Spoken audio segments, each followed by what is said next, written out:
as the company expanded, as we will all know, into additional premises in King Street. Our thoughts are with his wife, Suzanne, his 4 children and his grandchildren, and indeed his great-grandchild. I would ask members to stand for a minute's silence in his memory.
May he rest in peace.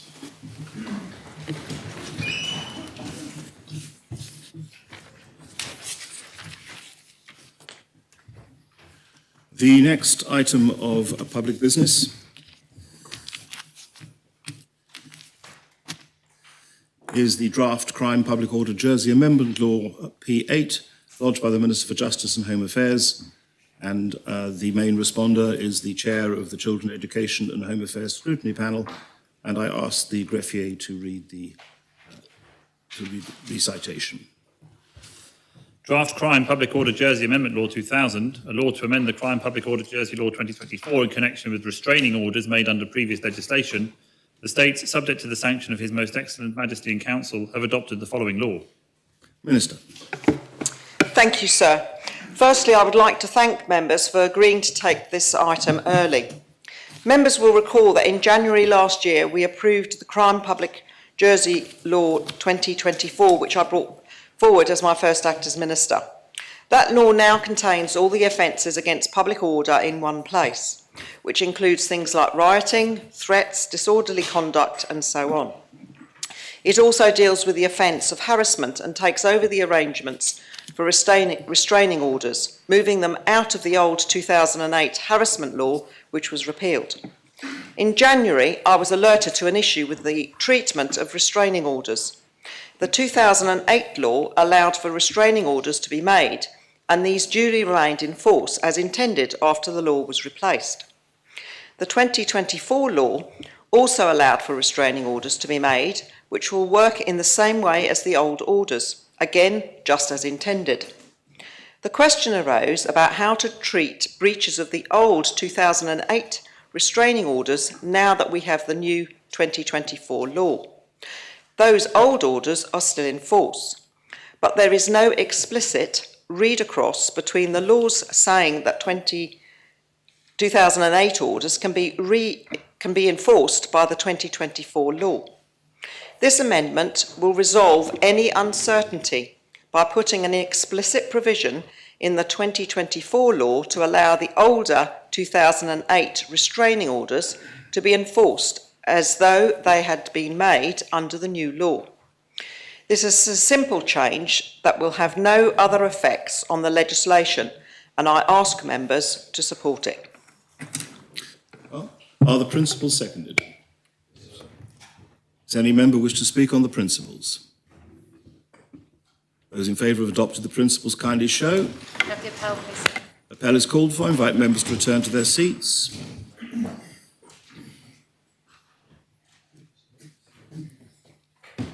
Members have had the opportunity of returning to their seats. Then I ask the greffier to open the voting. The vote is on the principles.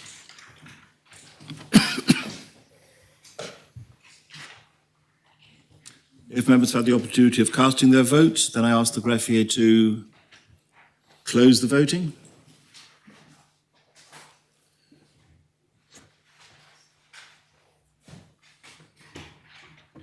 The principles have been adopted, 47 votes pour, no votes contre, no abstentions. Does the scrutiny panel wish to call the matter in, Deputy Curtis? No, thank you, sir. How do you wish to propose in second reading, Minister? Sir, the articles are very simple, and I would be happy to take them en bloc. The first article describes what the amending law will do. The second inserts a new article containing a provision that allows the 2024 law to treat the 2008 restraining orders as though they were made under the new law, which resolves any uncertainty about their treatment. The third article simply brings the others into force. Are they seconded for second reading? Yes, sir. Does any member wish to speak? Deputy Joseph. Thank you, sir. I don't know whether this was a relevant question, maybe in the previous, in the preamble, but I wonder if the Minister could address in confirming what seems to be absolutely sensible articles, why they were not included in the original. Have there been any lessons learnt? Because there are supposed to be a first reading, second reading, third reading, law officers, law drafting, scrutiny. I just wondered why we're in this position that a mistake had been made, if I may ask. Does any other member wish to speak in second reading? No other member wish to speak in second reading?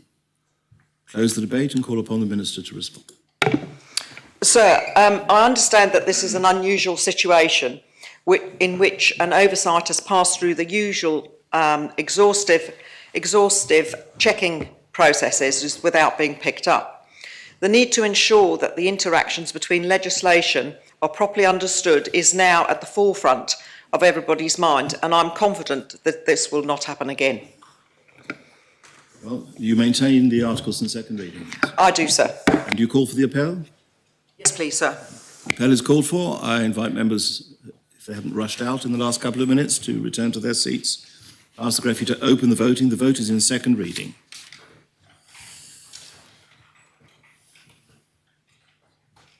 Members have had the opportunity of casting their vote, and I ask the greffier to close the voting.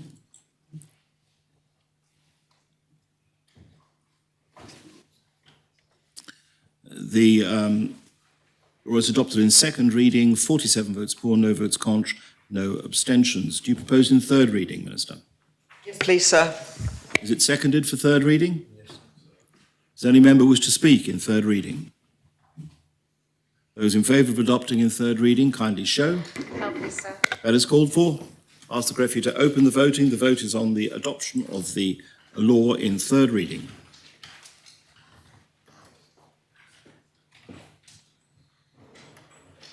If members have had the opportunity of casting their vote,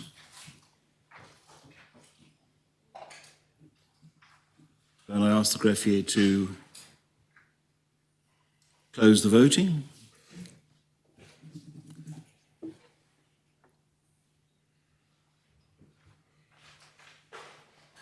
The law has been adopted in third reading, 47 votes for, no votes contra, no abstentions.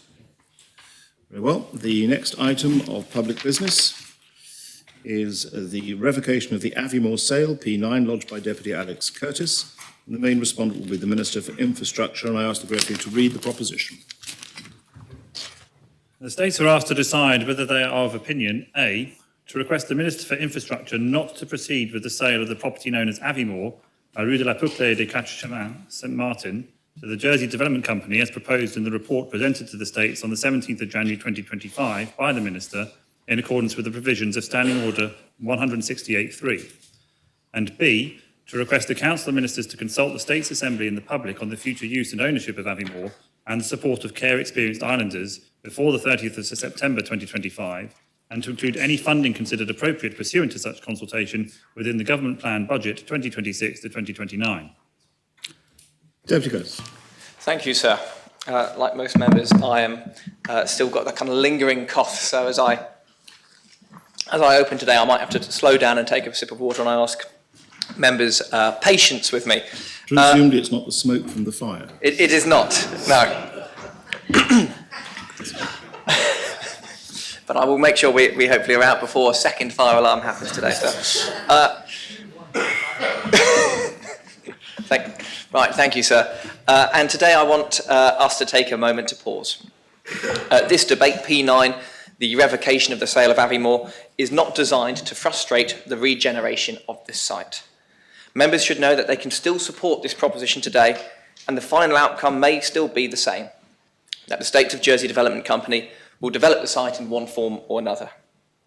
What would happen should we agree to this proposition is a chance for us to pause to ask some questions about the future of Aviemore and what journey it will go on. To start this conversation, I want to frame my opening speech into a couple of brief sections. We will find as we go that these inevitably interlink with each other, but it's worth trying to identify a few of them in isolation. First, I want to talk about the impact of selling the site from a public of the island perspective. What are the risks and likewise the opportunities? I then want to address the proposed use of the funds generated from the sale and suggest very clearly to members that we should treat the sale of Aviemore and the creation and funding of a fund for care-experienced islanders as separate items. I want to step into the wonderful world of planning policy and of risk and of the implications of SOJDC developing this site. This site can be considered, the sale can be considered, sir, in many similar ways as a transfer. So we need to ask ourselves today whether SOJDC should be buying the site as much as whether JPH should be selling it. As we cover these topics, I will address remarks made by the Minister for Infrastructure in his comments paper, and I may touch on some wider themes, including vision, strategy and value, concluding with some remarks on those and a question. On the context of the site, to remind members who aren't as familiar, it is worth saying that Aviemore is a site of 0.68 acres, entirely adjacent and currently part of the Haut de la Garenne land parcel. It is heavily isolated, it is in the protected coastal area, and it is distant from the built-up area. Simply from looking on a map, we can see that the two sites form a discrete rectangle, with Aviemore further from any other development than the main listed building.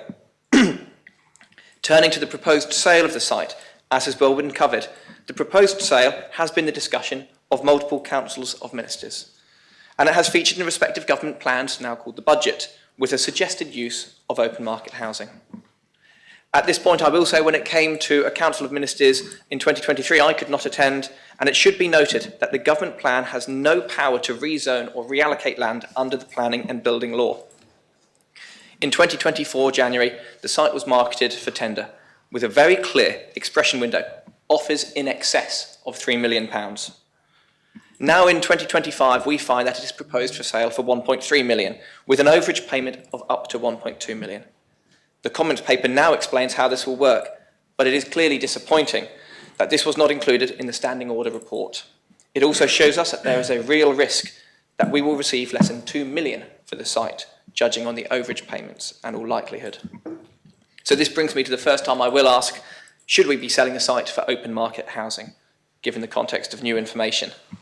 Members may have accepted the loss of this site if it generated receipts of over £3 million, and that risk of development from planning to sales would have sat with a private developer.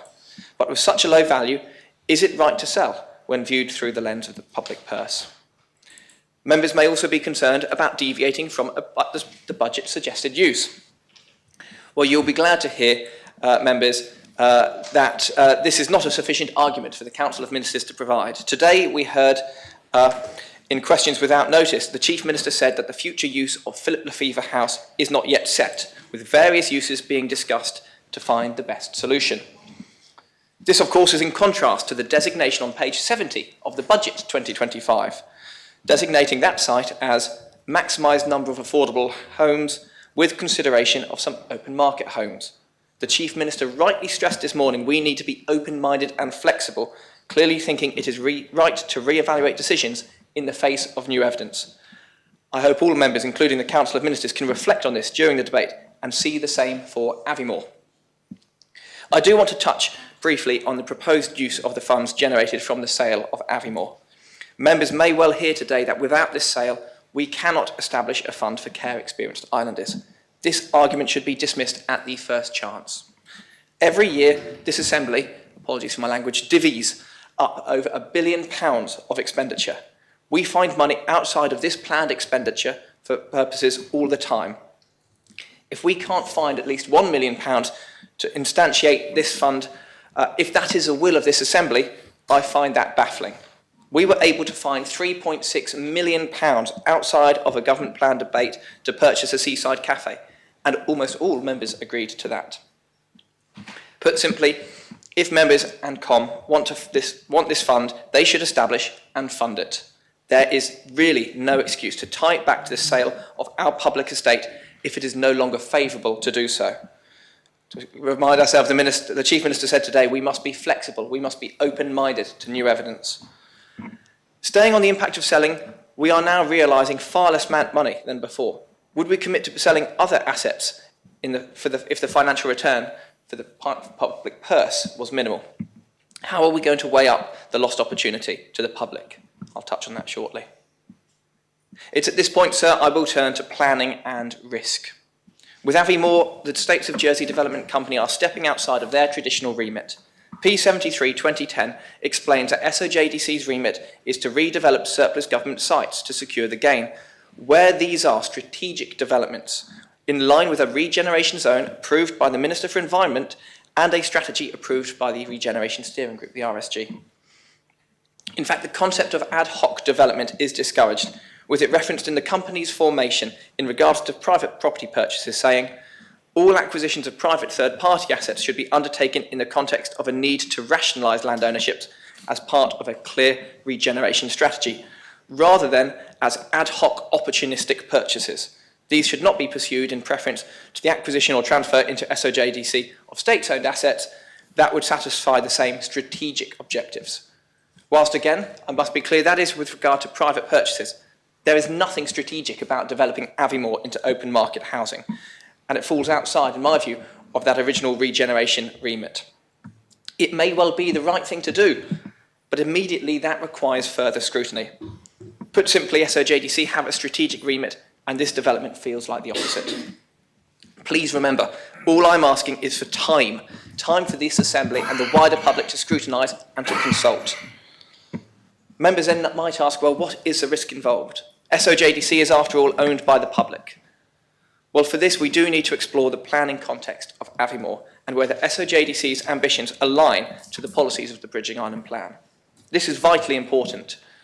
What happens if SOJDC embark on a development path inconsistent with the Island Plan and incur significant design costs that have to be aborted? We learned through the comments paper and a States member briefing that SOJDC desire 10 three-bedroom semi-detached houses or the conversion and expansion of the existing building on site for housing. So what happens if SOJDC conclude that the site can only accommodate a smaller number of units? Have we wasted 2/3 of an acre of employment land on a couple of luxury houses? Members will have a copy of a brief circulated this morning with the main specific policies I believe are relevant, beyond the more general tests associated with development in the countryside. And as with any matter of planning, it is always worth stating that all policies must be considered in the round in the permission to grant or refuse. I'm not providing a position, I am trying to highlight in that some relevant policies that members will need to draw conclusions with the wider 96 policies of the Island Plan. But the simplest point I want to make is that Aviemore is not a case-closed site for residential housing. Beyond this, there is a risk from a developer perspective that that yield will be very low. This should cause concern for us and thought, since the developer is us, it's SOJDC. All of these questions only emerge because we would be the developer. The fact that no other developer offered as much should leave us to question, what do they know that we don't here? I'm left asking that as well. And again, I wouldn't be using this argument if a private developer were buying this. If they want the risk of a site and want to hand over millions to us, the deal is different. This is a 2- or 3-sided question. Aviemore is not residential housing currently. It is a class in planning called Class J residential institutions. Immediately, this should raise alarm bells that there may be some further planning tests, as clearly a change of use will have to occur. Residential institutions are considered employment land. This is outlined in the extant and still valid supplementary planning guidance on protecting employment land, and members have a copy of this excerpt in the email with the use class defined within it. Why does this matter? Because employment land and residential have different policy tests. What she says, I think that's £10 for a vibration of somebody phoning me. Yes. Somebody just phoned you, have they? It was vibrating, so I presume it was. So, Thank you very much, Deputy, yes, okay. and that's gratefully received. Okay. So why does this matter? Because employment land and residential land have different policy tests when it comes to developing housing. In his comments paper, the Minister claims the site is surplus to requirements, requires considerable reinvestment, and there is a presumption in the Bridging Island plan that the first consideration for government sites surplus is for housing development. I would like the Minister to point to where in the Bridging Island plan he or his officers have drawn this conclusion. The Minister may be looking to references for the Island Public Estates strategy within the Bridging Island plan, but the narrative around public assets is that they can contribute to housing supply. But I find no reference within the main policy, not any preamble, to a direct route to conversion of change of use of property to residential over any other policy tests. These policy tests include CI4 and SP6, which members have a copy of. CI4 is the most obvious, community facilities and community support infrastructure. It states the redevelopment of existing community facilities, Class J residential institutions being some of them, for alternative uses will not be permitted except and only where it can be demonstrated that the site or any part of it is surplus to wider community needs, a basic test on whether this site has another purpose to serve. Has the government advertised a site appropriately to test that the site is no longer valuable as a community facility or infrastructure? This seems unlikely, since it was marketed based on a residential valuation, and the guidance explicitly states to market sites with a price for sale and for rent in line with its current use, not speculative valuation increase. We now look at policy SP6, Sustainable Island Economy. That states, in particular, there will be support for the protection and maintenance of existing employment land and floor space for employment-related uses. Have other employment uses been tested in line with this guidance? Members have the flow charts that planning officers should be using in testing how sites are treated. Could we actually end up in a bizarre scenario here, where SOJDC have bought a site and now need to prove that it is redundant for both its existing use and other employment uses before it can even embark on a programme of housing? So lastly, we should look at the enabling policy that would dictate what housing should be delivered there if those other tests are met. That is H9, housing outside the built-up area.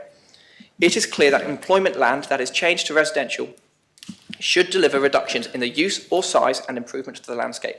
And it states, proposals for new development outside the built-up area will not be supported except where, in the case of redevelopment of existing buildings in employment use, including demolition and replacement, where redundancy is proven and the principle of the change of use to residential is acceptable, having regard to other policy considerations. So we've got to get through all those policy tests first. Then, significant environmental gains can be delivered and should be delivered through improved design and appearance of the landscape and the repair and restoration of landscape character and reduced intensity of occupation and use. The preamble gives more information on those tests, and it states, redevelopment of employment land outside the built-up area for residential use will be permitted only where the residential yield is extremely limited and secures significant reductions in floor space and or occupancy. Consideration will be given to the intensity of use and impact of travel, traffic and noise on the character of the area. A proposal of 10 new houses suggests that SOJDC want to maximise the yield on this site. And now we might ask ourselves, do members see any problem with that, maximising the yield this site can deliver? Well, the problem is that maximising yield goes against the core aim of the Bridging Island plan. That is to direct new housing to the built-up area. It is not an argument that a site in the protected coastal area could helpfully contribute to our housing need. In fact, that argument has been hashed out before. And I will read to members an excerpt from an appeal on a glasshouse site in the green zone, not even the protected coastal area, that proposed 7 open market houses, amongst other assets such as commercial property. A key argument made in the appeal by the appellant was that this would deliver housing, which is an aim of the plan. The inspector disagreed and said, the spatial strategy of the island plan concentrates new development within the defined built-up area. The policy further directs the greatest amount of development to town, more limited amounts to local centres, and much more limited amounts to smaller settlements. Outside the built-up area in the countryside, where the appeal site was located, the policy's key test for any development is whether the countryside location is justified, appropriate and necessary. Notwithstanding the other policies and exemption provisions, which I review later, he says the erection of, and again this is important because it's open market housing, these are not affordable sites that are part of a rezoning process. The erection of open market houses in this rural location clearly fails the SP2 test at the first hurdle. Indeed, the appeal site location is the antithesis of where the Bridging Island Plan seeks to deliver new housing delivery. Further on this argument, he said, the proposal would conflict with the policy H3 provision of new homes, as its location is not within the built-up area, nor is it a site allocated for the provision of affordable homes. It would further conflict with policy H9, and in this case because it was did not meet any of the new housing exceptions, whilst noting the appellant's submission that the scheme would deliver much-needed housing in line with the government objection to deliver more homes. This could be said of any housing proposal in the countryside and does not provide a basis for allowing new homes in a location where the Bridging Island Plan dictates that they should not be built. I raise all this because we, through SOJDC, are taking on the risk here. This is not a private developer chancing their luck in the planning system. This is our company expenditure of SOJDC money on plans.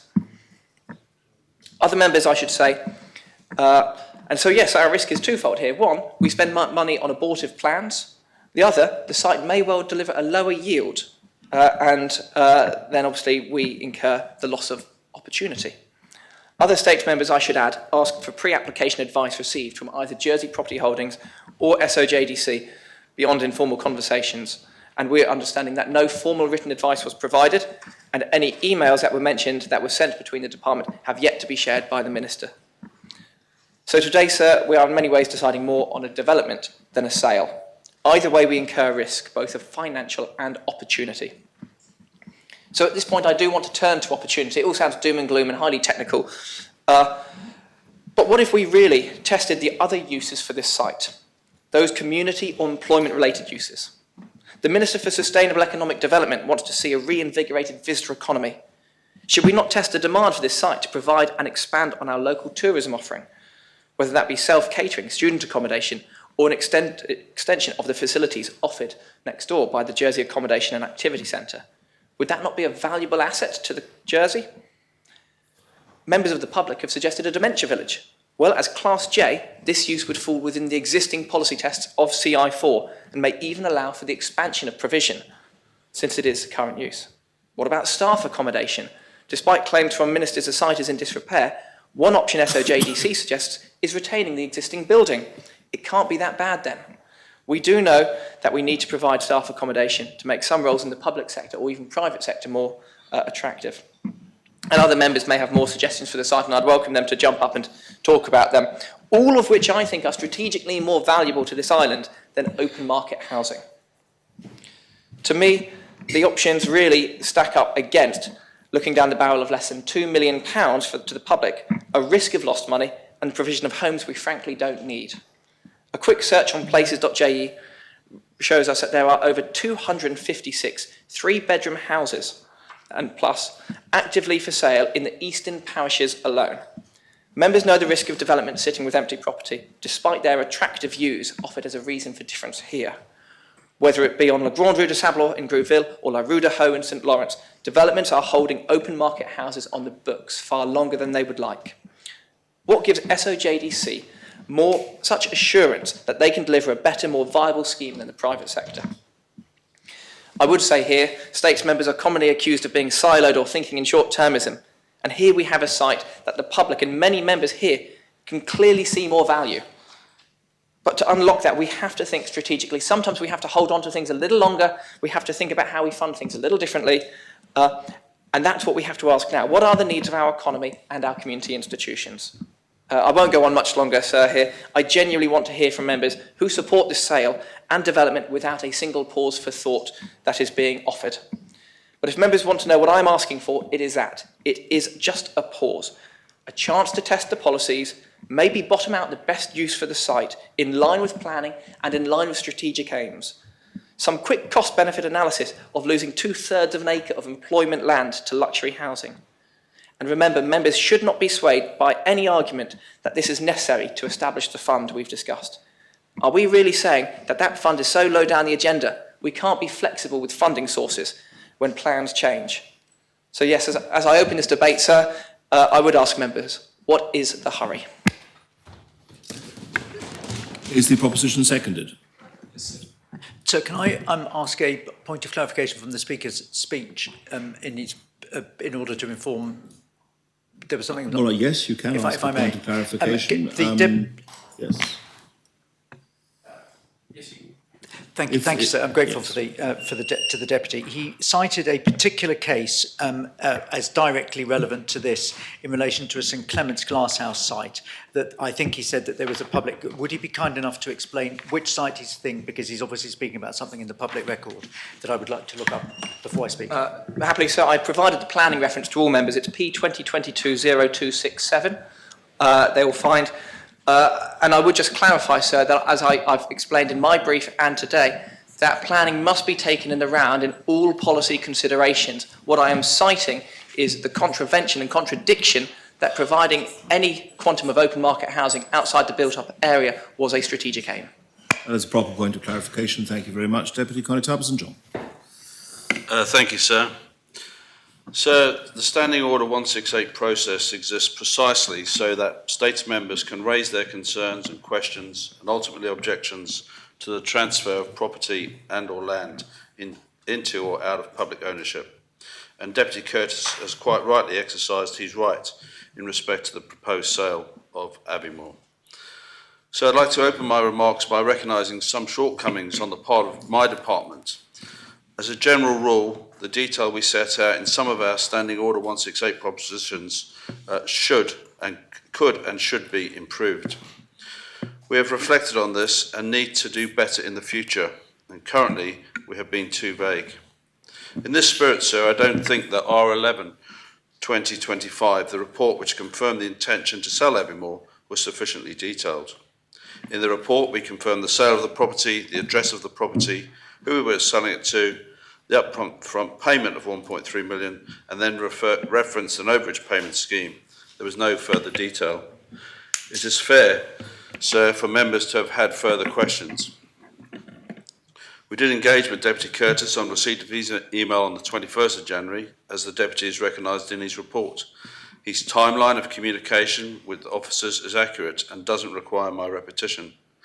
We could have been better, sir, and more expeditious and thorough in our responses, and for that, sir, I apologise.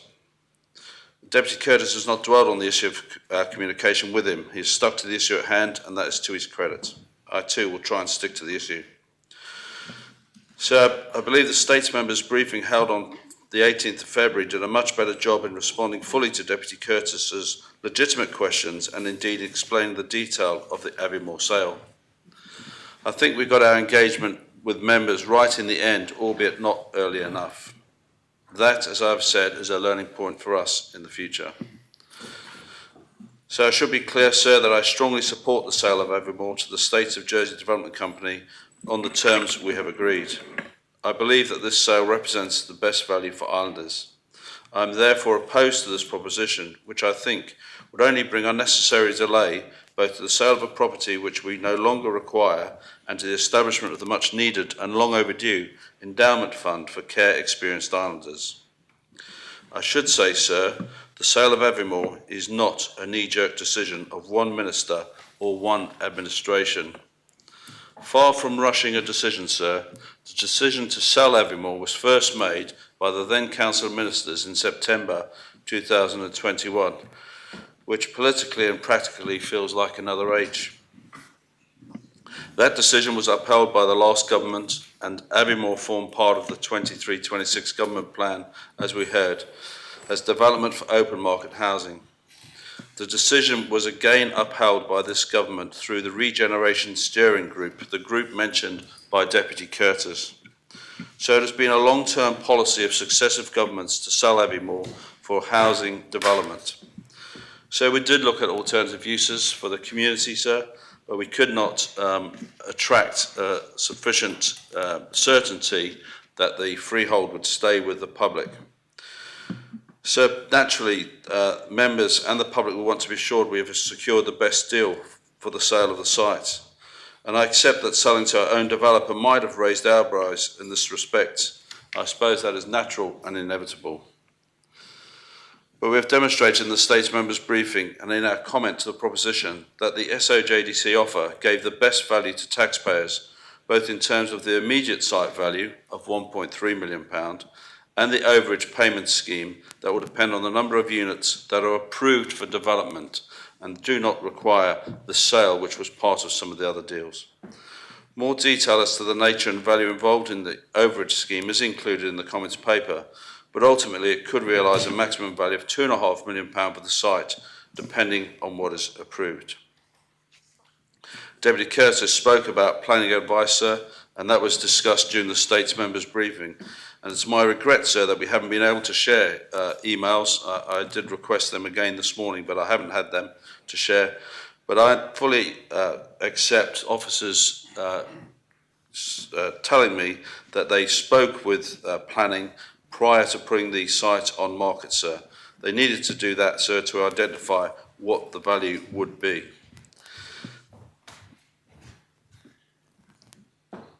And planning spoke about the intention that the site could be developed for residential uses. Planning indicated that the principle of residential use was in line with the current Bridging Island Plan policies and objectives, but the size and scope of any residential development would need to be tested, as Deputy Curtis says, through a formal planning application process. The site was marketed on this basis, and so the final development potential will rest with the developer to test with planning. It is fair to say, sir, although the site was marketed on this basis, we did have interest from people who didn't want to use it for residential but wanted to use it for other things. But unfortunately, they didn't come up with the price.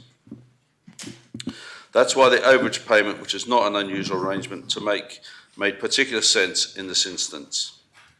I can also confirm, based on points raised by colleagues in our briefing last week, that the State of Jersey Development Company will be using local professionals and local construction firms to develop the site, and that 15% of the developments will be affordable through a shared equity scheme, and also that the usual State of Jersey Development Company deposit support scheme will be available, something that not many people offer, sir.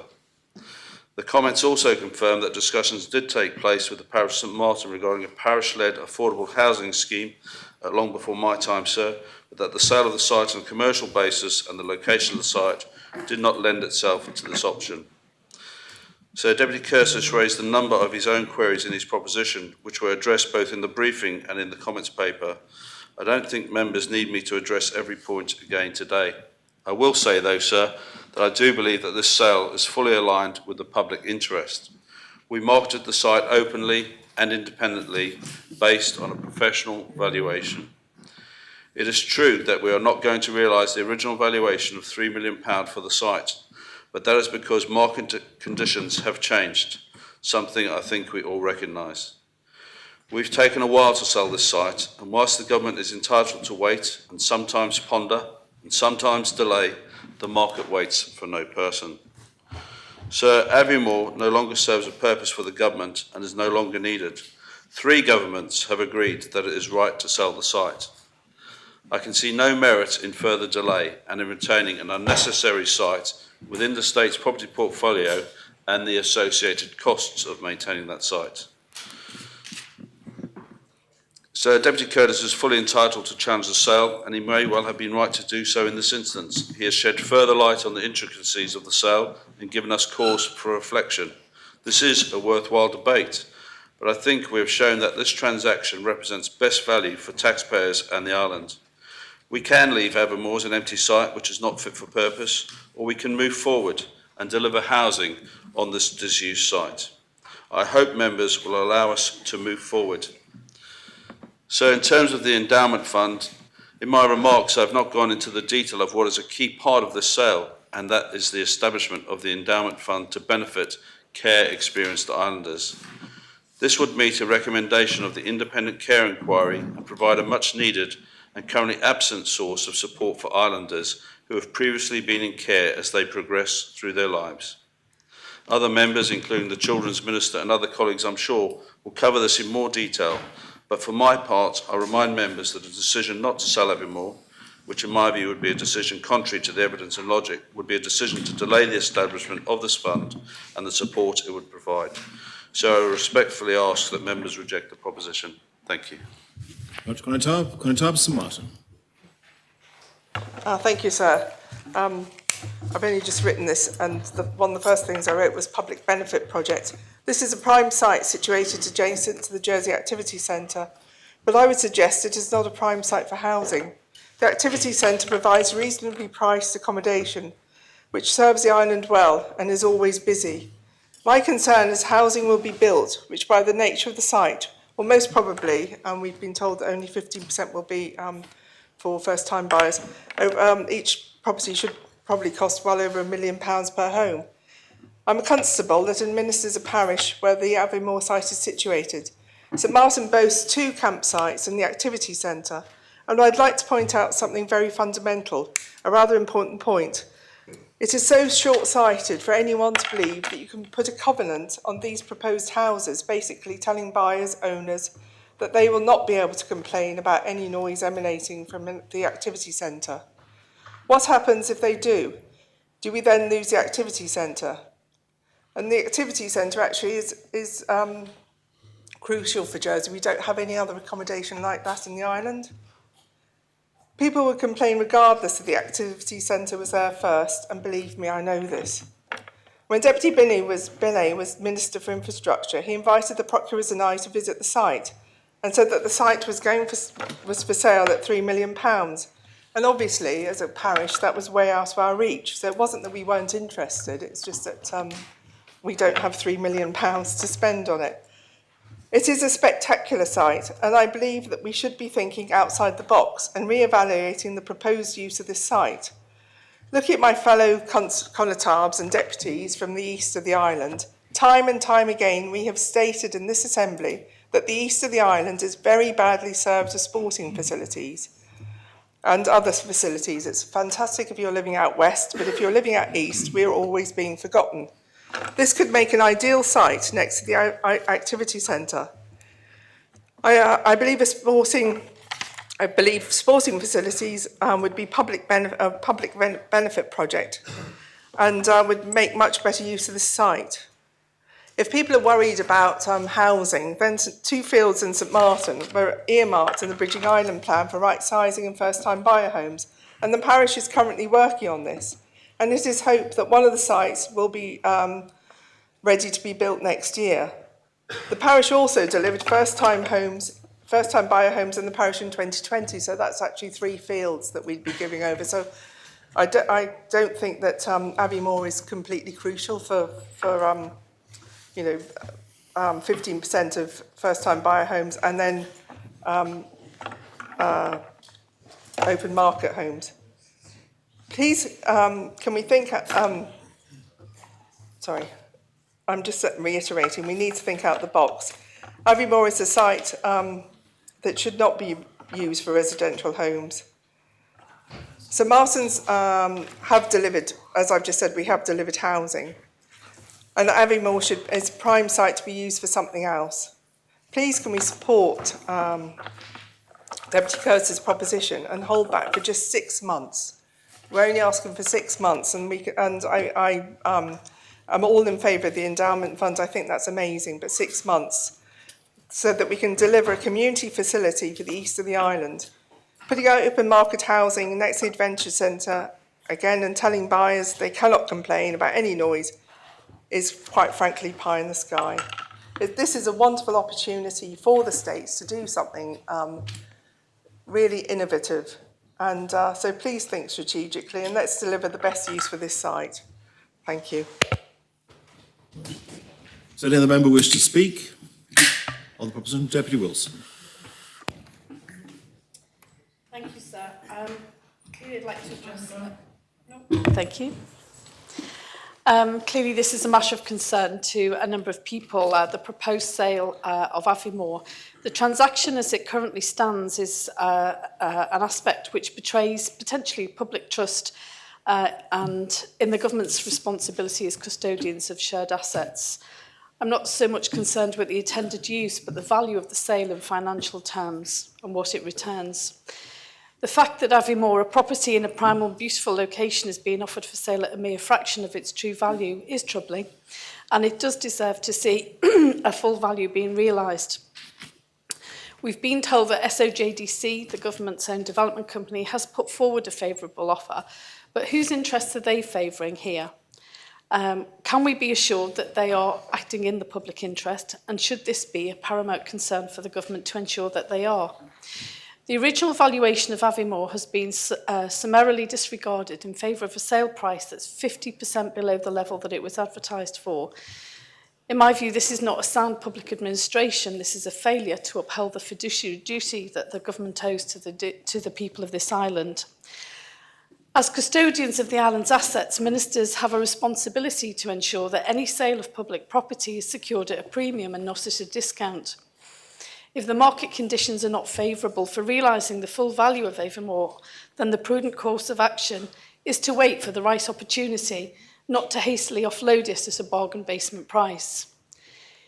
We know it's a valuable asset, not just in financial terms, but in its potential to contribute to the social and environmental well-being of our community. By selling it off at a discounted rate, we are not only shortcoming the public, but we're also squandering an opportunity to redefine the value of government assets in a way that goes beyond the narrow confines of a financial gain. This is not the time to be selling off the island's silver at bargain basement rates. It's a time, however, to demonstrate the values of trust, responsibility and resilience that should be the hallmarks of good governance.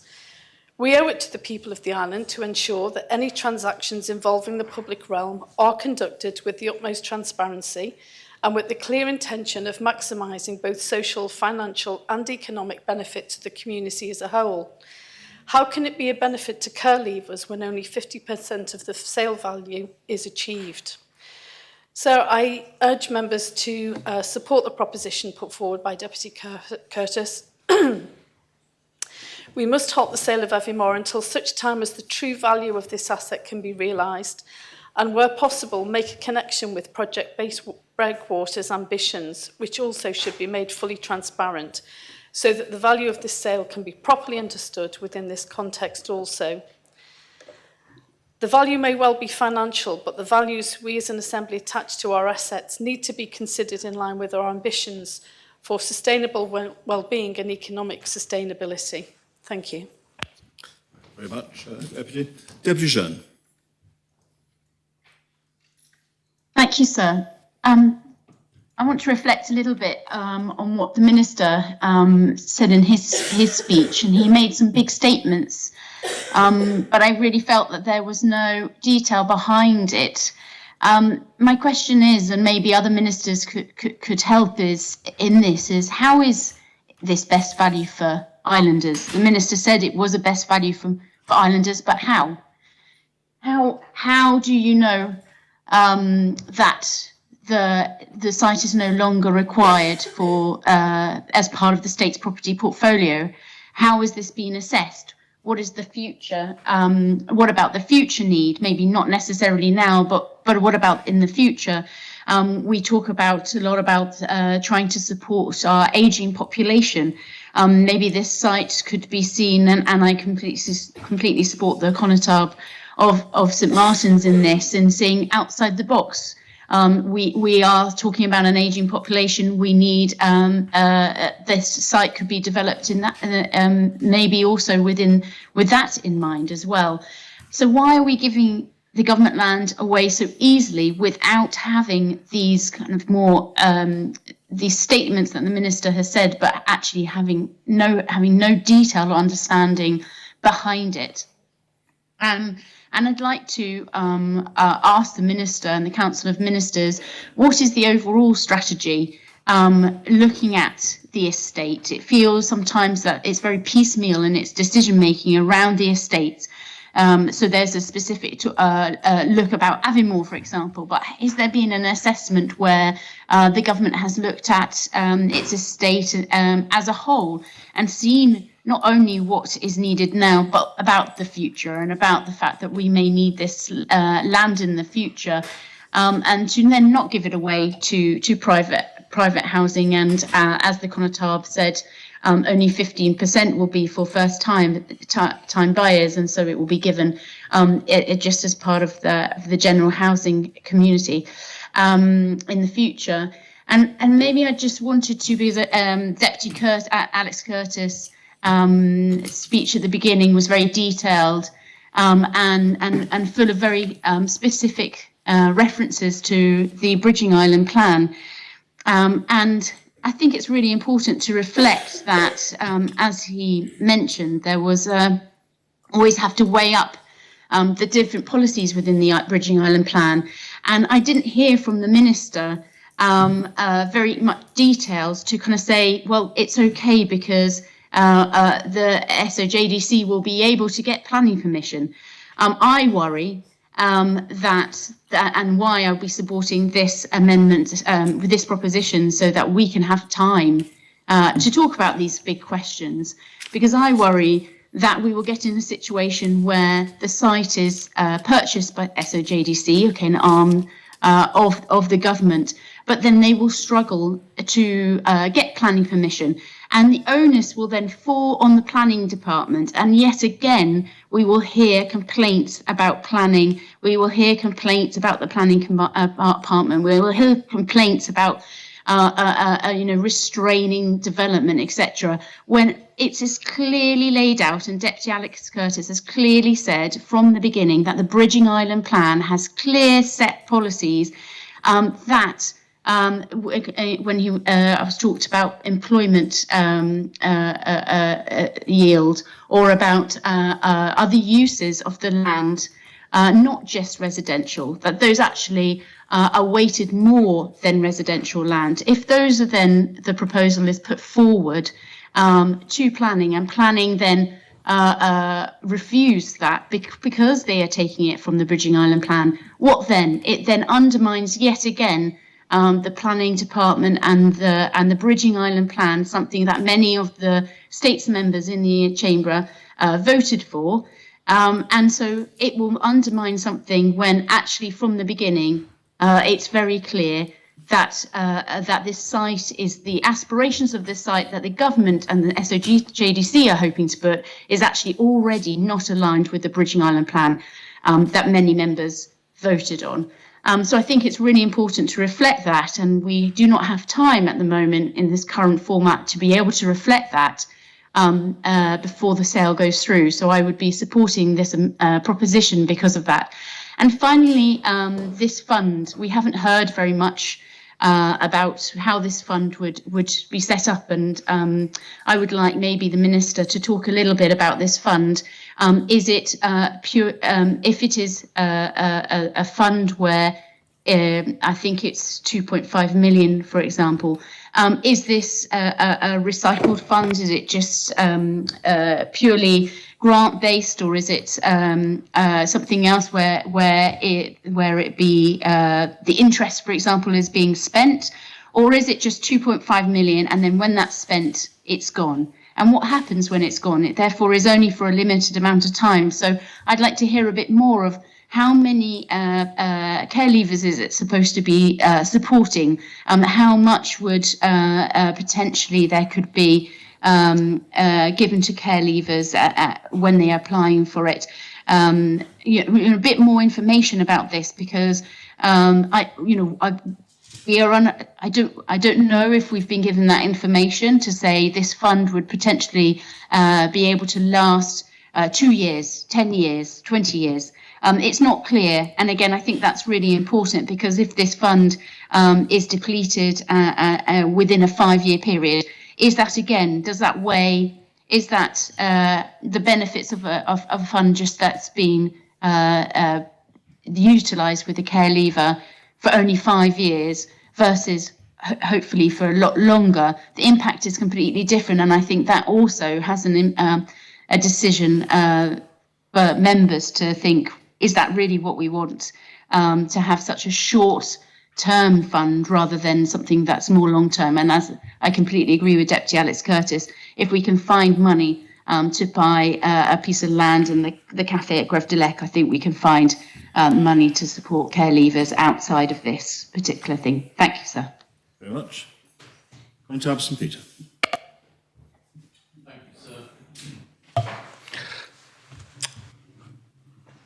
I would remind members that as part of the realisation of the Independent Jersey Care Inquiry's recommendations in September 2021, the then Council of Ministers agreed in principle that the full value of the revenue for the sale of Aviemore site would be used to create a fund.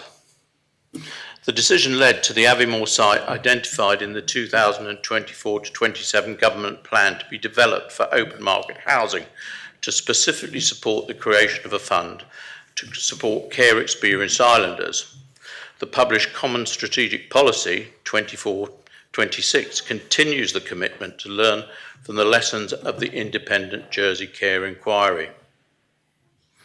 It's correct that we already have a care leavers offer which ends when a person reaches the age of 25. But for this particular group of individuals above the age of 35, without the family support network that most of us rely on, they still have some unmet needs, particularly in terms of their mental health and well-being, or if they experience unexpected financial crisis. I think the group will be disappointed that there may be a further delay, and I was somewhat surprised when this proposition was brought. Many Assembly members who sat and agreed to the original policy process are sitting in the Assembly today. I would not want the outcome of this debate to be derail the original policy intent as an unintended consequence. I can confirm that we are working with the Treasury Minister to develop the fund, and that it is expected that it would last a minimum of 10 years. Upon completion of that work with the Treasury Minister, we'll bring forward a proposition to establish the fund in the next few months. That is subject to the outcome of this debate. Thank you, sir. Does another member wish to speak on the proposition? Deputy Miller. Thank you, sir. Sir, I am rising to speak in support of the Minister for Infrastructure and to reject this proposition.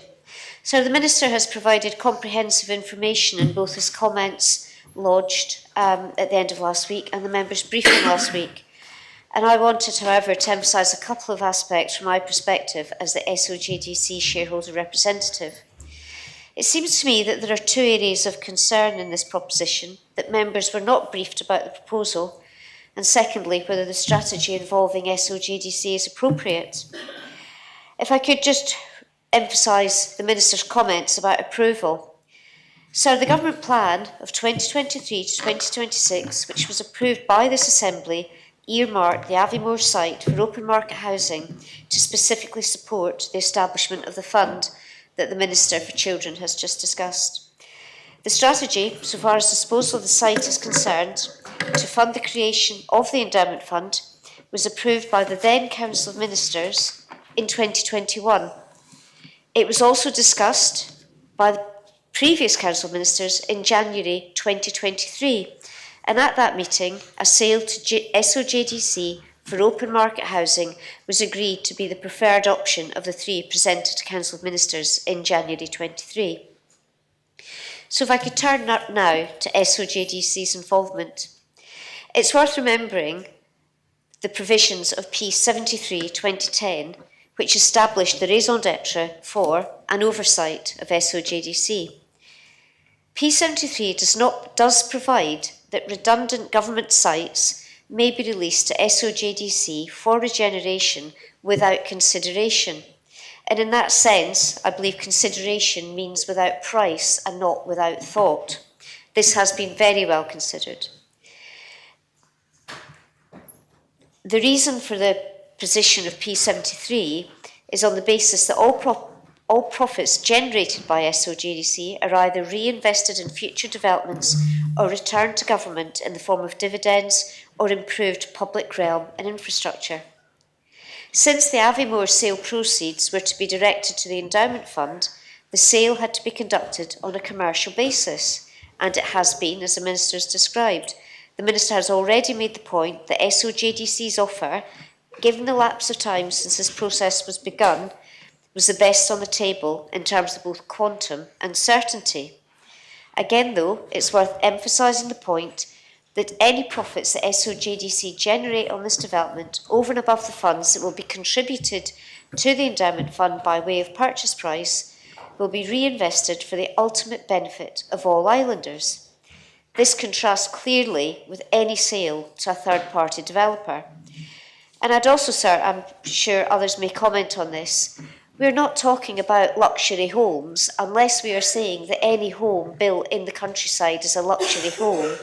SOJDC are planning to build 10 three-bedroom homes, which will be semi-detached, and they will be about 15% with an assisted basis. SOJDC have worked very hard to provide schemes to enable people to buy homes, particularly first-time buyers.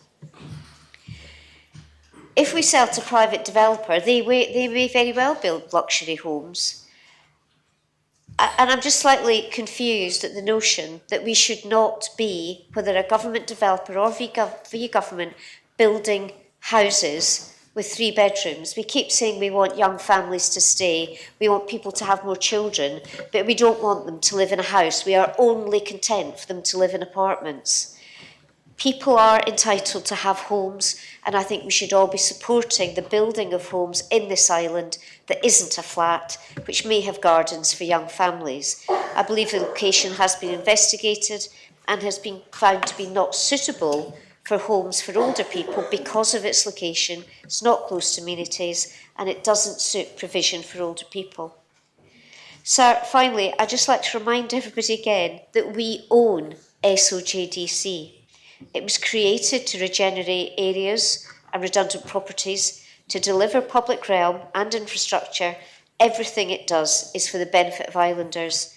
And I can only repeat again my comments this morning that I have never been anything other than satisfied that SOG is an entirely professional, capable organisation which really has its main objective of generating good for this island at its very heart.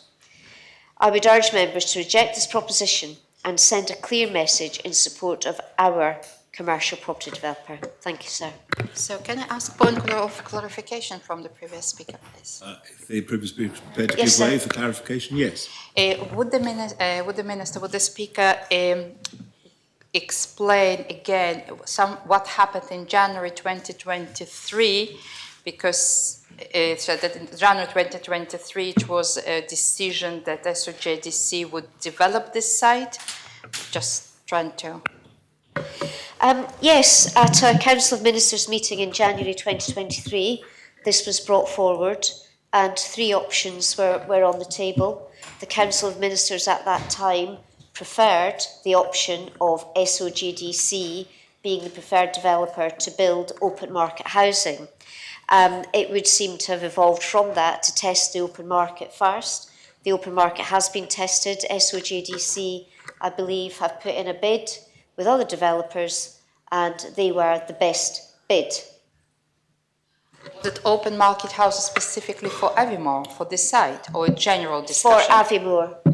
Aviemore, the sale of Aviemore. This can't be just a toing and froing exchange. You've asked for a point of clarification. You've given a point of clarification. If you are asking for a point of further clarification, yes, possible. then it's up to the Minister whether she agrees to give you a point of further clarification. Minister? Sir, my notes say option 2, the sale of SOJDC, was the preferred option of COM, and it was agreed to proceed to the next steps regarding the sale and redevelopment of Aviemore and the creation of the endowment fund. That was a decision in January 2023, I believe. Very well. Deputy Taddy. So I wasn't necessarily going to speak at this point, but I was prompted to by the argument of the Treasury Minister, where she seems to be focusing on the provision of homes in Jersey. Let's put this in perspective. What we're seeing here is 10 homes being delivered, 8 of which are unaffordable homes, because if they're not affordable, they're unaffordable. 2 of which, up to 2, will be some kind of scheme that's yet to be identified, which might be kind of affordable, we hope, shared equity. I've no detail on whether that shared equity is in perpetuity. I hope it would be that it'd be ring-fenced, or somehow they'll find their way back into the open market. I presume there's nothing to stop the other 8 homes being bought by one person. So if you're rich enough, you can just come in and buy. Thank you very much. I'll have all 8 of those homes and I'll rent them out. So they could be actually rented to families. We don't know that they'll necessarily be bought. Maybe there will be conditions put on that. But I'm not sure if that's possible because it's open market. So open market is presumably what it says it will be. I'm also reminded by the move of the proposition that there are hundreds of 3 bedrooms of houses available for sale right now, which can't be shifted just in this half of the island, let alone in the West. And I would look at the Treasury Minister and say, do these extra 8 unaffordable houses to be added to the ones that are not shifting yet on the market, is that going to help people get housed? I suspect not. And I would ask the Treasury Minister to maybe direct her attention to thinking about how those families which might want to buy some of those hundreds of houses, just one, presumably, per family, would do, how they might be able to get the financing. And of course, what they did in my parents' generation, sir, is that they had a state's loan scheme where ordinary people could buy their own home with the help of a state's loan scheme. It wasn't to do so much with supply, it was to do with affordability, and I think that's what we're grappling with here. I'm also concerned that we're not getting the best use of the site. It's just, I don't buy the argument of that we need this money to set up a fund for the care leavers, I know the names have slightly changed, but those who have been in care, the care experienced individuals, because that fund can be set up. And the idea that we have to wait to sell this in order to set the fund up is, frankly, I think it's disgraceful that it's come to this point. The fund could and should have been set up quite a long time ago, I would suggest, and it shouldn't be dependent on a sale, and it shouldn't be dependent on this sale for a specific purpose to housing. And we're selling it to the States of Jersey Development Company, so we're not sure that this is going to get planning permission. If it doesn't get planning permission, what happens then? Do we just leave it up to States of Jersey Development Company to put different plans in? And I think that the concern I've got here is that this is like one big piece of a jigsaw, or rather it's a piece of a big jigsaw, I should say. And without knowing what we're going to do with the other critical parts of the infrastructure that we have in Jersey, and indeed knowing some kind of what this government's particular strategic plan is in their vision for the island in the next 5 to 50 years, how do we know that this is the right sale? Because we might sell it now and then in 5 years' time think, oh, dang, so we should have kept that because we could have done something out with that. And when we have the Minister for Economy to speak to us at our quarterly hearings, we had one last week, it's not so much the demand for housing that we hear about, because obviously he's not the housing minister, but we hear perennially that there's a shortage, for example, of suitable self-catering accommodation in Jersey, that there are not necessarily suitable new hotel sites that are coming through. And what do we have up there already? Well, we have a site which is in tourism stroke education, I suppose you could, not formal education, but it's being used for those kind of leisure activities which appeal to a certain type of tourism. It's the, I won't call it the lower end of the market, but that's more informal, hostel type accommodation where people come over to do all sorts of courses potentially, but also to appreciate Jersey in its rural and coastal beauty. And I just wonder, are we missing an opportunity there as well? It could be used for those purposes. Because we've already moved quite a long way away from the original recommendation of the care inquiry. And I would hope that nobody is making the suggestion that if you support this proposition today, you're in some way not supporting care leavers or the original intention of the care inquiry. Certainly that's not the case for me. I fought tooth and nail to get an inquiry, sir, at a time when it wasn't easy, and we had to build consensus across the Assembly. I would suggest, of course, the original proposition that the care inquiry came back was rip down Old Legarin, because it shouldn't be kept there, it's got too many painful memories. Yet Old Legarin will stay there, and that's with the consent, I think, and the consultation of care leavers and the wider community. But of course, you are ripping down something which is next door to it, so that there can potentially be houses to look at that building which once there were some terrible things that happened in it. So I think we've moved on, and I think those arguments have changed, and it's evolved. The mover of this proposition said he was interested in hearing from all sides about potential other uses, so those who might be supporting this proposition. Why would we maybe not want to sell it to States of Jersey Development Company for them to potentially develop it? I say potentially. We've heard that this is fraught with potential problems getting through planning. And if it doesn't have problems getting through planning, I would be concerned, because it should have problems. There are serious questions that need to be asked by the planning committee. I wouldn't like there to be a suggestion that the planning committee would somehow rubber stamp this just because it were a desired project of this current government. I think that would breed alarm and probably increase cynicism from the public. But I don't think there's any suggestion that would be the case. So it's not a done deal anyway.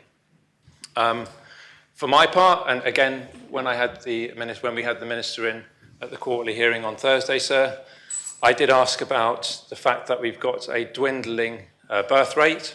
So we know that in 20 or 30 years' time, we are going, if nothing changes, we're going to start to find that we have a lack of 20 or 30-year-olds in the island at a time when we have an increased population of pensionable age, so those above working age, although I'm fully expecting that we'll have to work into our 80s, sir, with probably a smaller pension in the future, but I still live in hope.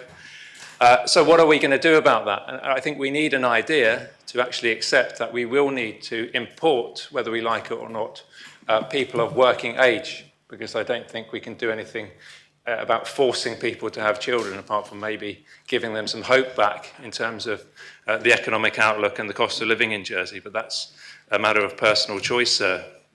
And we need to look at diversifying our economy. And I know it's not universally popular with members, but I think one of those has to be the development of some kind of higher education stroke university provision in the island.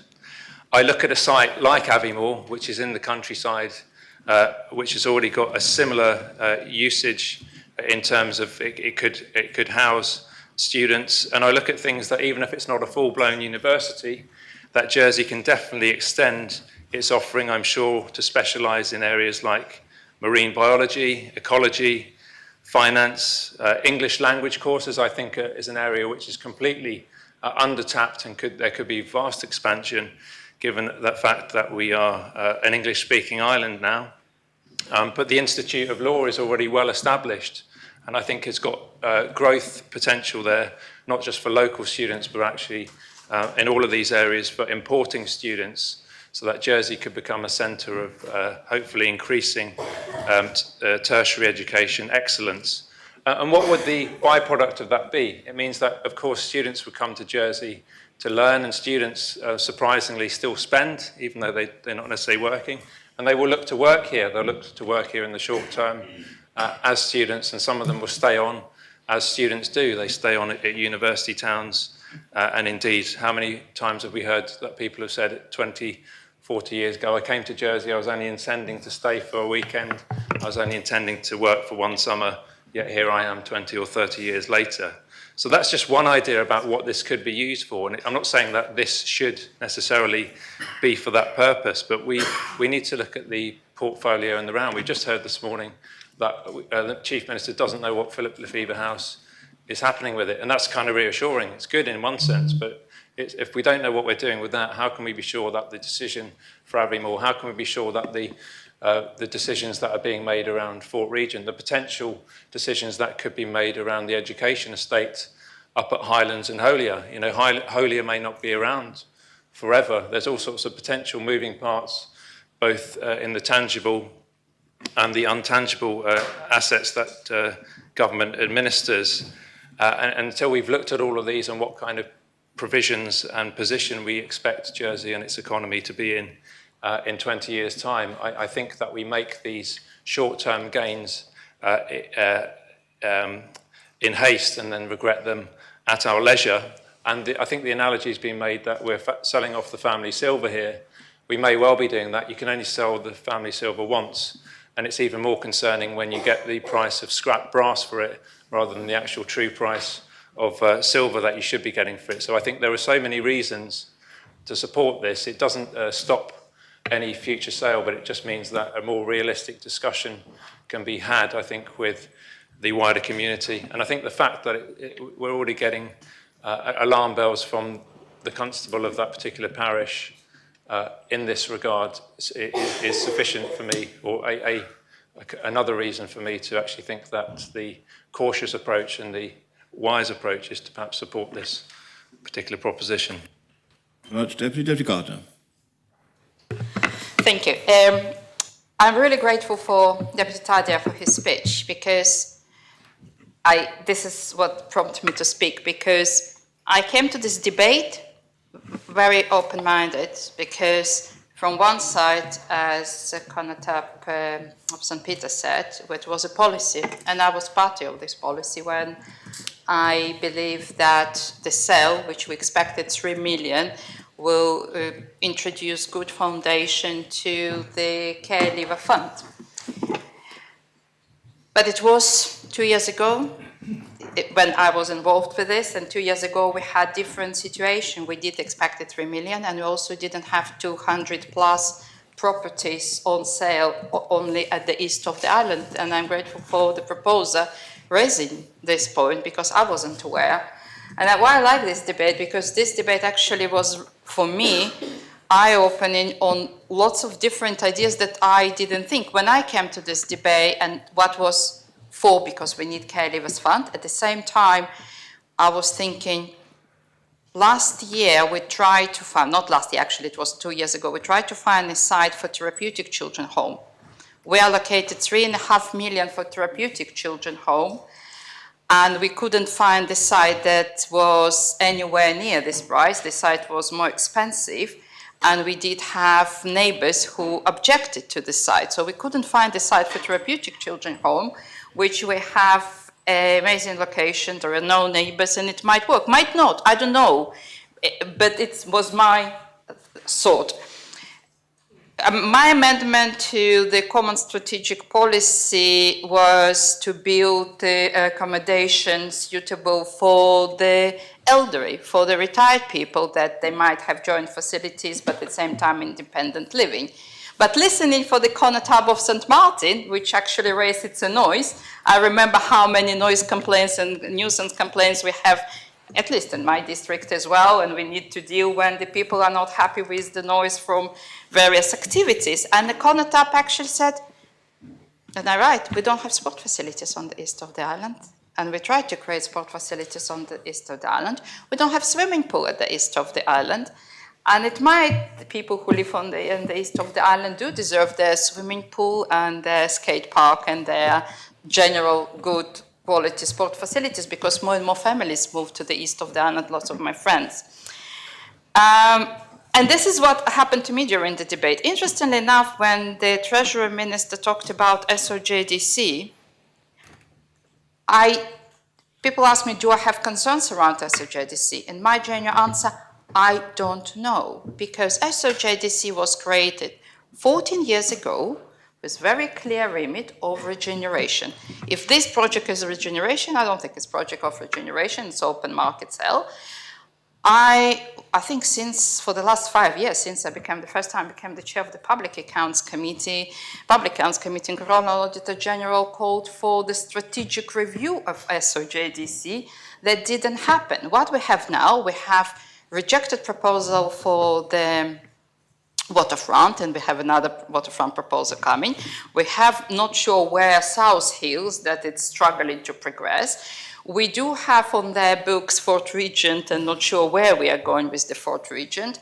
I'm not saying that they're not, I don't know what's happening, but to create another project with all the questions that Deputy Curtis asked, I do have a question. And probably if it would be £3 million, I will be speaking differently, but it's not.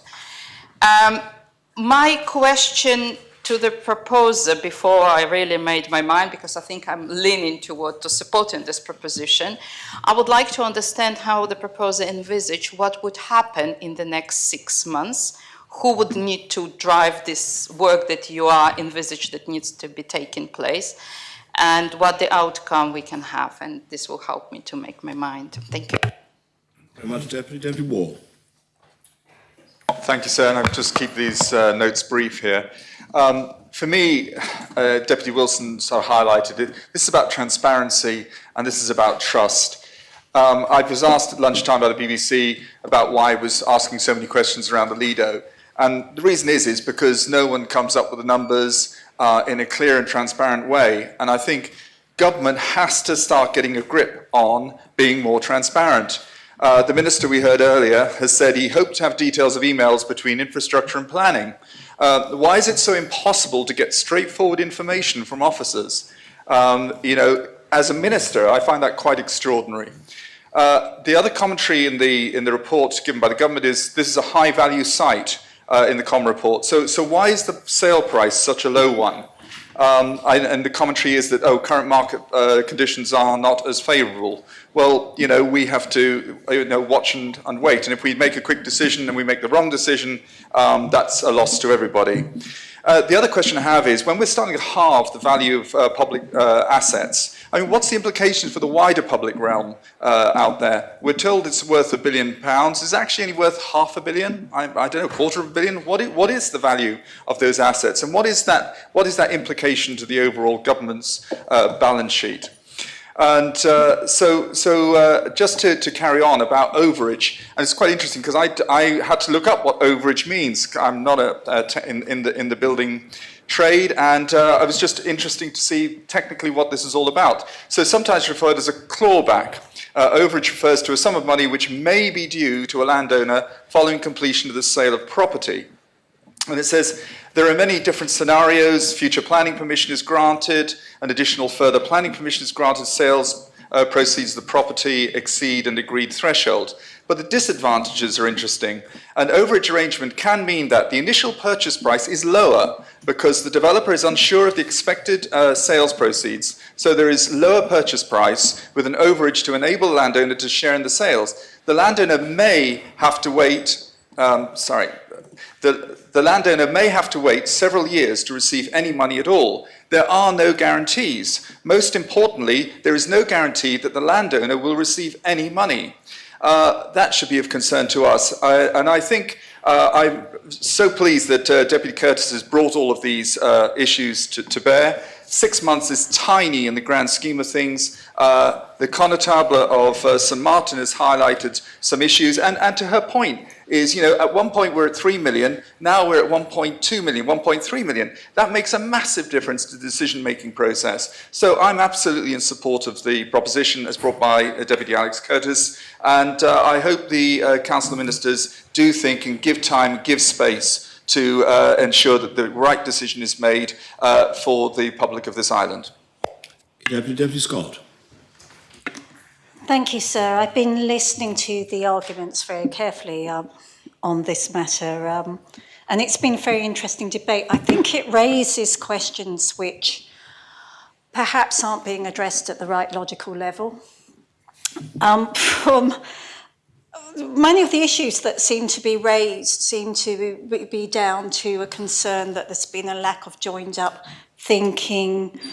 At the same time, I can see, in terms of what I've learned from being in a government position, and nearly all of us have, there seems to be a bit, with this proposition, a hijacking of process or an ignoring of it.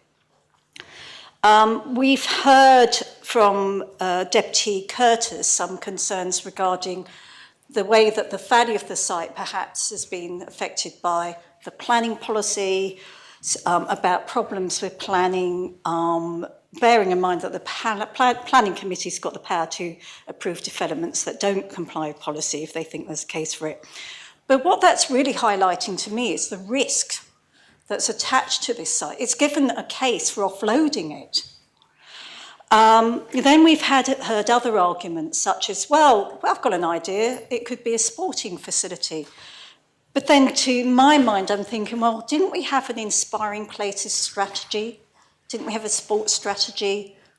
Where was the kind of proposition saying, why don't we have this here? And if you are building sporting facilities or a community facility, isn't it actually cheaper to do it on an undeveloped site, of which we've heard of a couple, So somewhere in all this kind of messiness is an actual need to have some clear thinking about what members want and how that is introduced in things such as, of course, the Next Island Plan.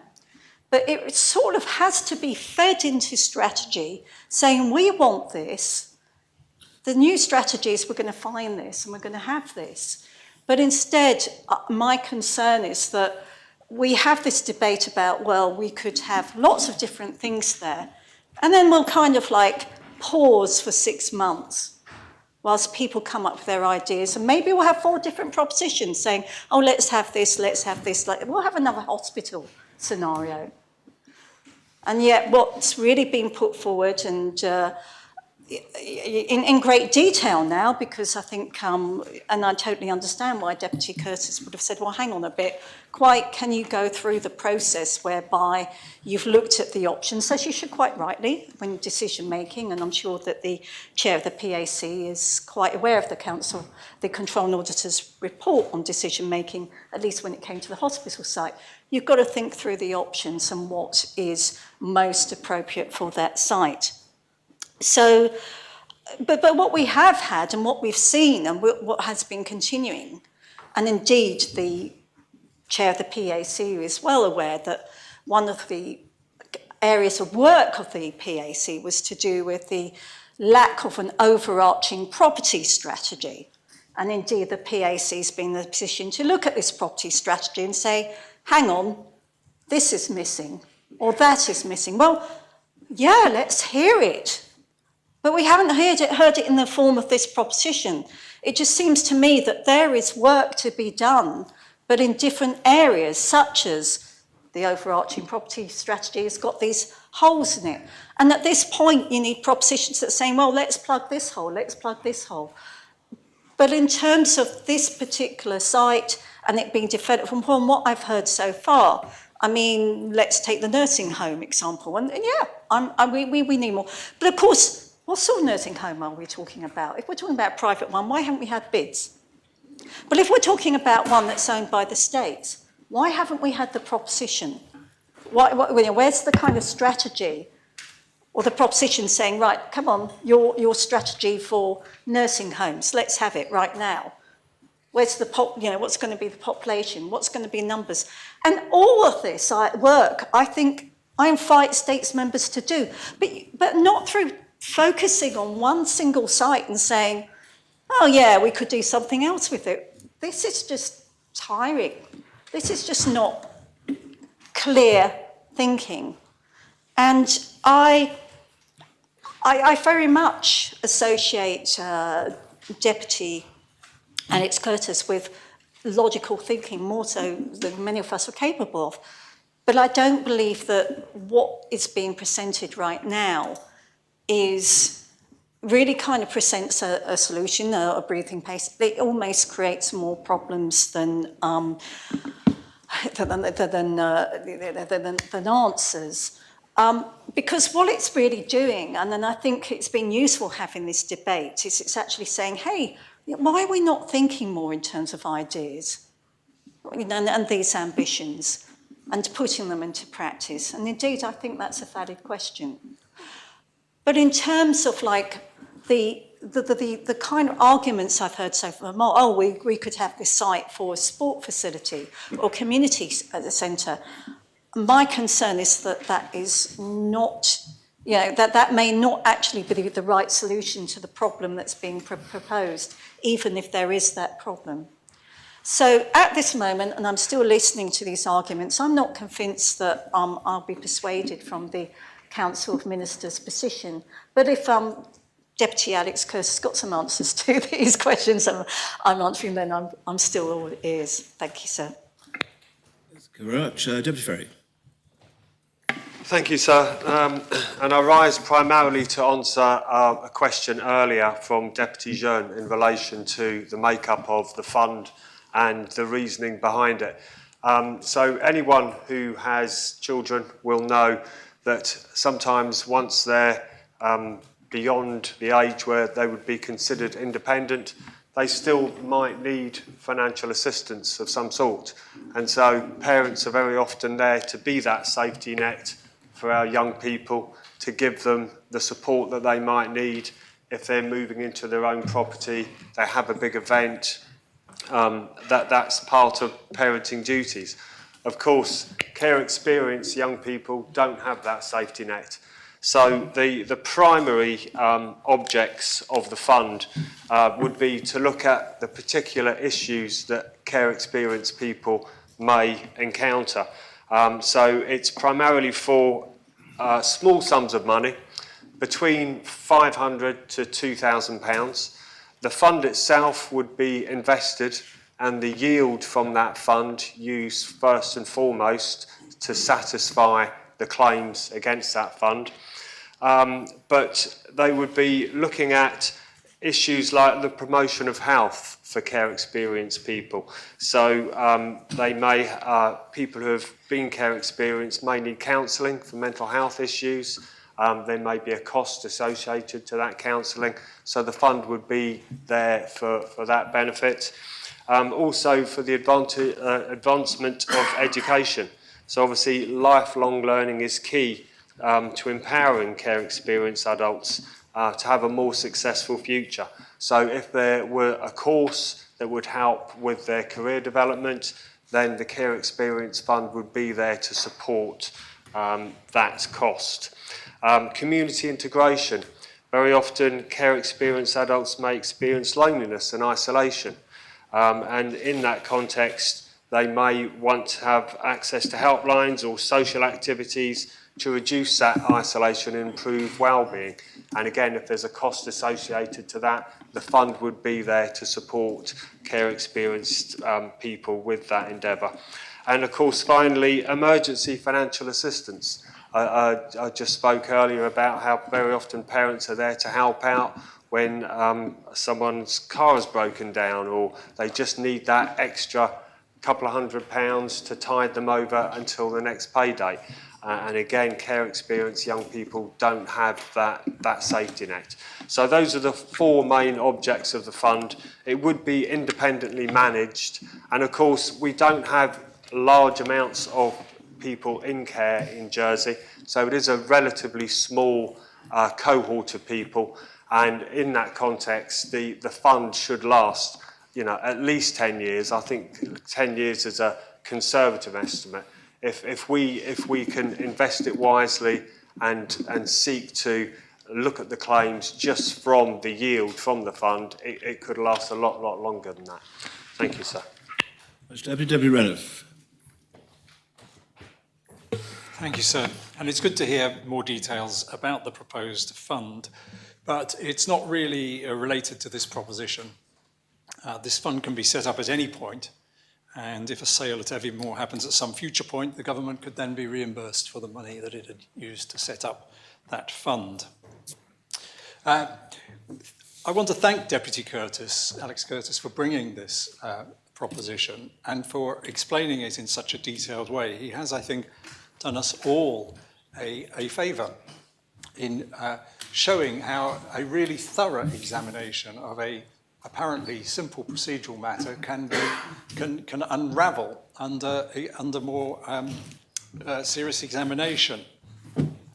I'm also grateful to the Minister for his acknowledgement that the communication around this proposition and the original standing order was not as good as it should have been. But I would say that notably he has not answered the most important questions raised by the proposer. I think fundamentally that there's an issue here which is that the government hasn't done its homework, and actually not just this government, but previous governments, indeed ones of which I was a member. Lots of questions remain. The central assertion in the government's report on this is that the Bridging Island plan supports the site's conversion into open market housing, and it's simply not the case. As Deputy Curtis has explained, and I'll come back to that in a moment. I think there's other questions raised, which are, what would have happened if the site was offered at the eventual accepted price, as opposed to the £3 million? How much did the £3 million deter potential purchasers who thought, well, the planning risk here is simply too great and we can't justify that price. But had they at least known that the price might be around $1 million, just over, maybe there might have been more interest.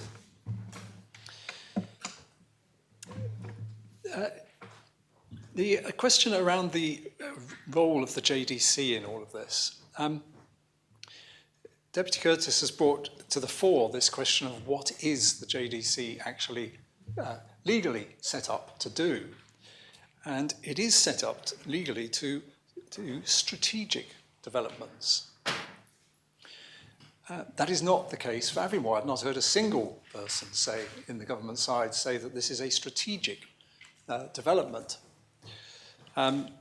It does, however, fit into what you might call the more colloquial definition of what JDC is for, namely that it is the government's development arm. And that's a kind of a shorthand that we use quite a lot to just sort of say, what's the JDC? Well, it's our development arm, and it does development projects for the government. But that is not what its technical, defined in statute definition of what it is there for. So it does call into question whether the JDC is the right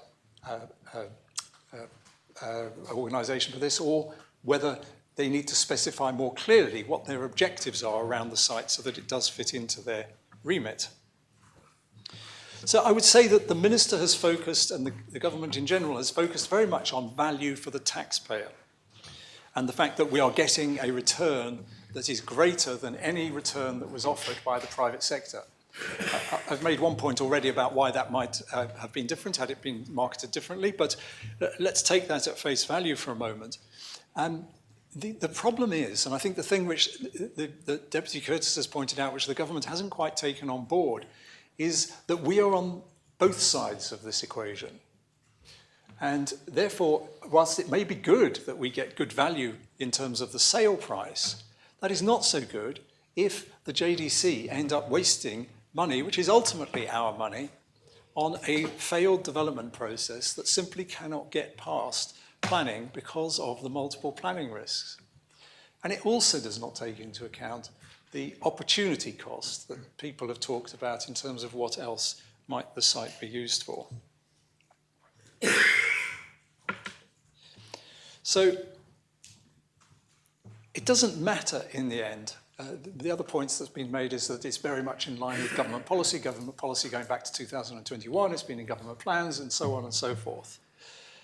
You could argue that that simply represents a sort of a slight groupthink, and maybe that's one of the reasons why it hasn't been questioned enough. But again, leaving that aside, the fact of the matter is that it doesn't matter how much this is in line with government policy. There is still the planning hurdle. Government may want to make this into a housing site, but the test is whether it is possible or likely to be possible under the current planning regime. Not the planning regime that people might want, but the planning regime as it currently is, because that is what investments are based on. And so it is worth remembering that, as Deputy Curtis said, this is a Class J residential institution, and that has planning policies built around it. They are not easily sidestepped. So first of all, redundancy has to be proved, and you have to offer it to other, if you want to gain planning permission, you will have to show that you have offered it to other users who might have had a use within that category. Otherwise, you are likely to find yourself failing the planning test. And then even if it passes that test, it is still employment land. And therefore, it has to be offered to people who might have potential other employment uses for the land. And then you then have to get past the hurdle that Deputy Curtis talked about at some length, which is that this is the very antithesis of a site that would be developed for open market housing according to the current island plan. Now, none of that means it's impossible to develop open market housing on this site, but it does mean that it is going to be done as an exception to policy, if it is done at all.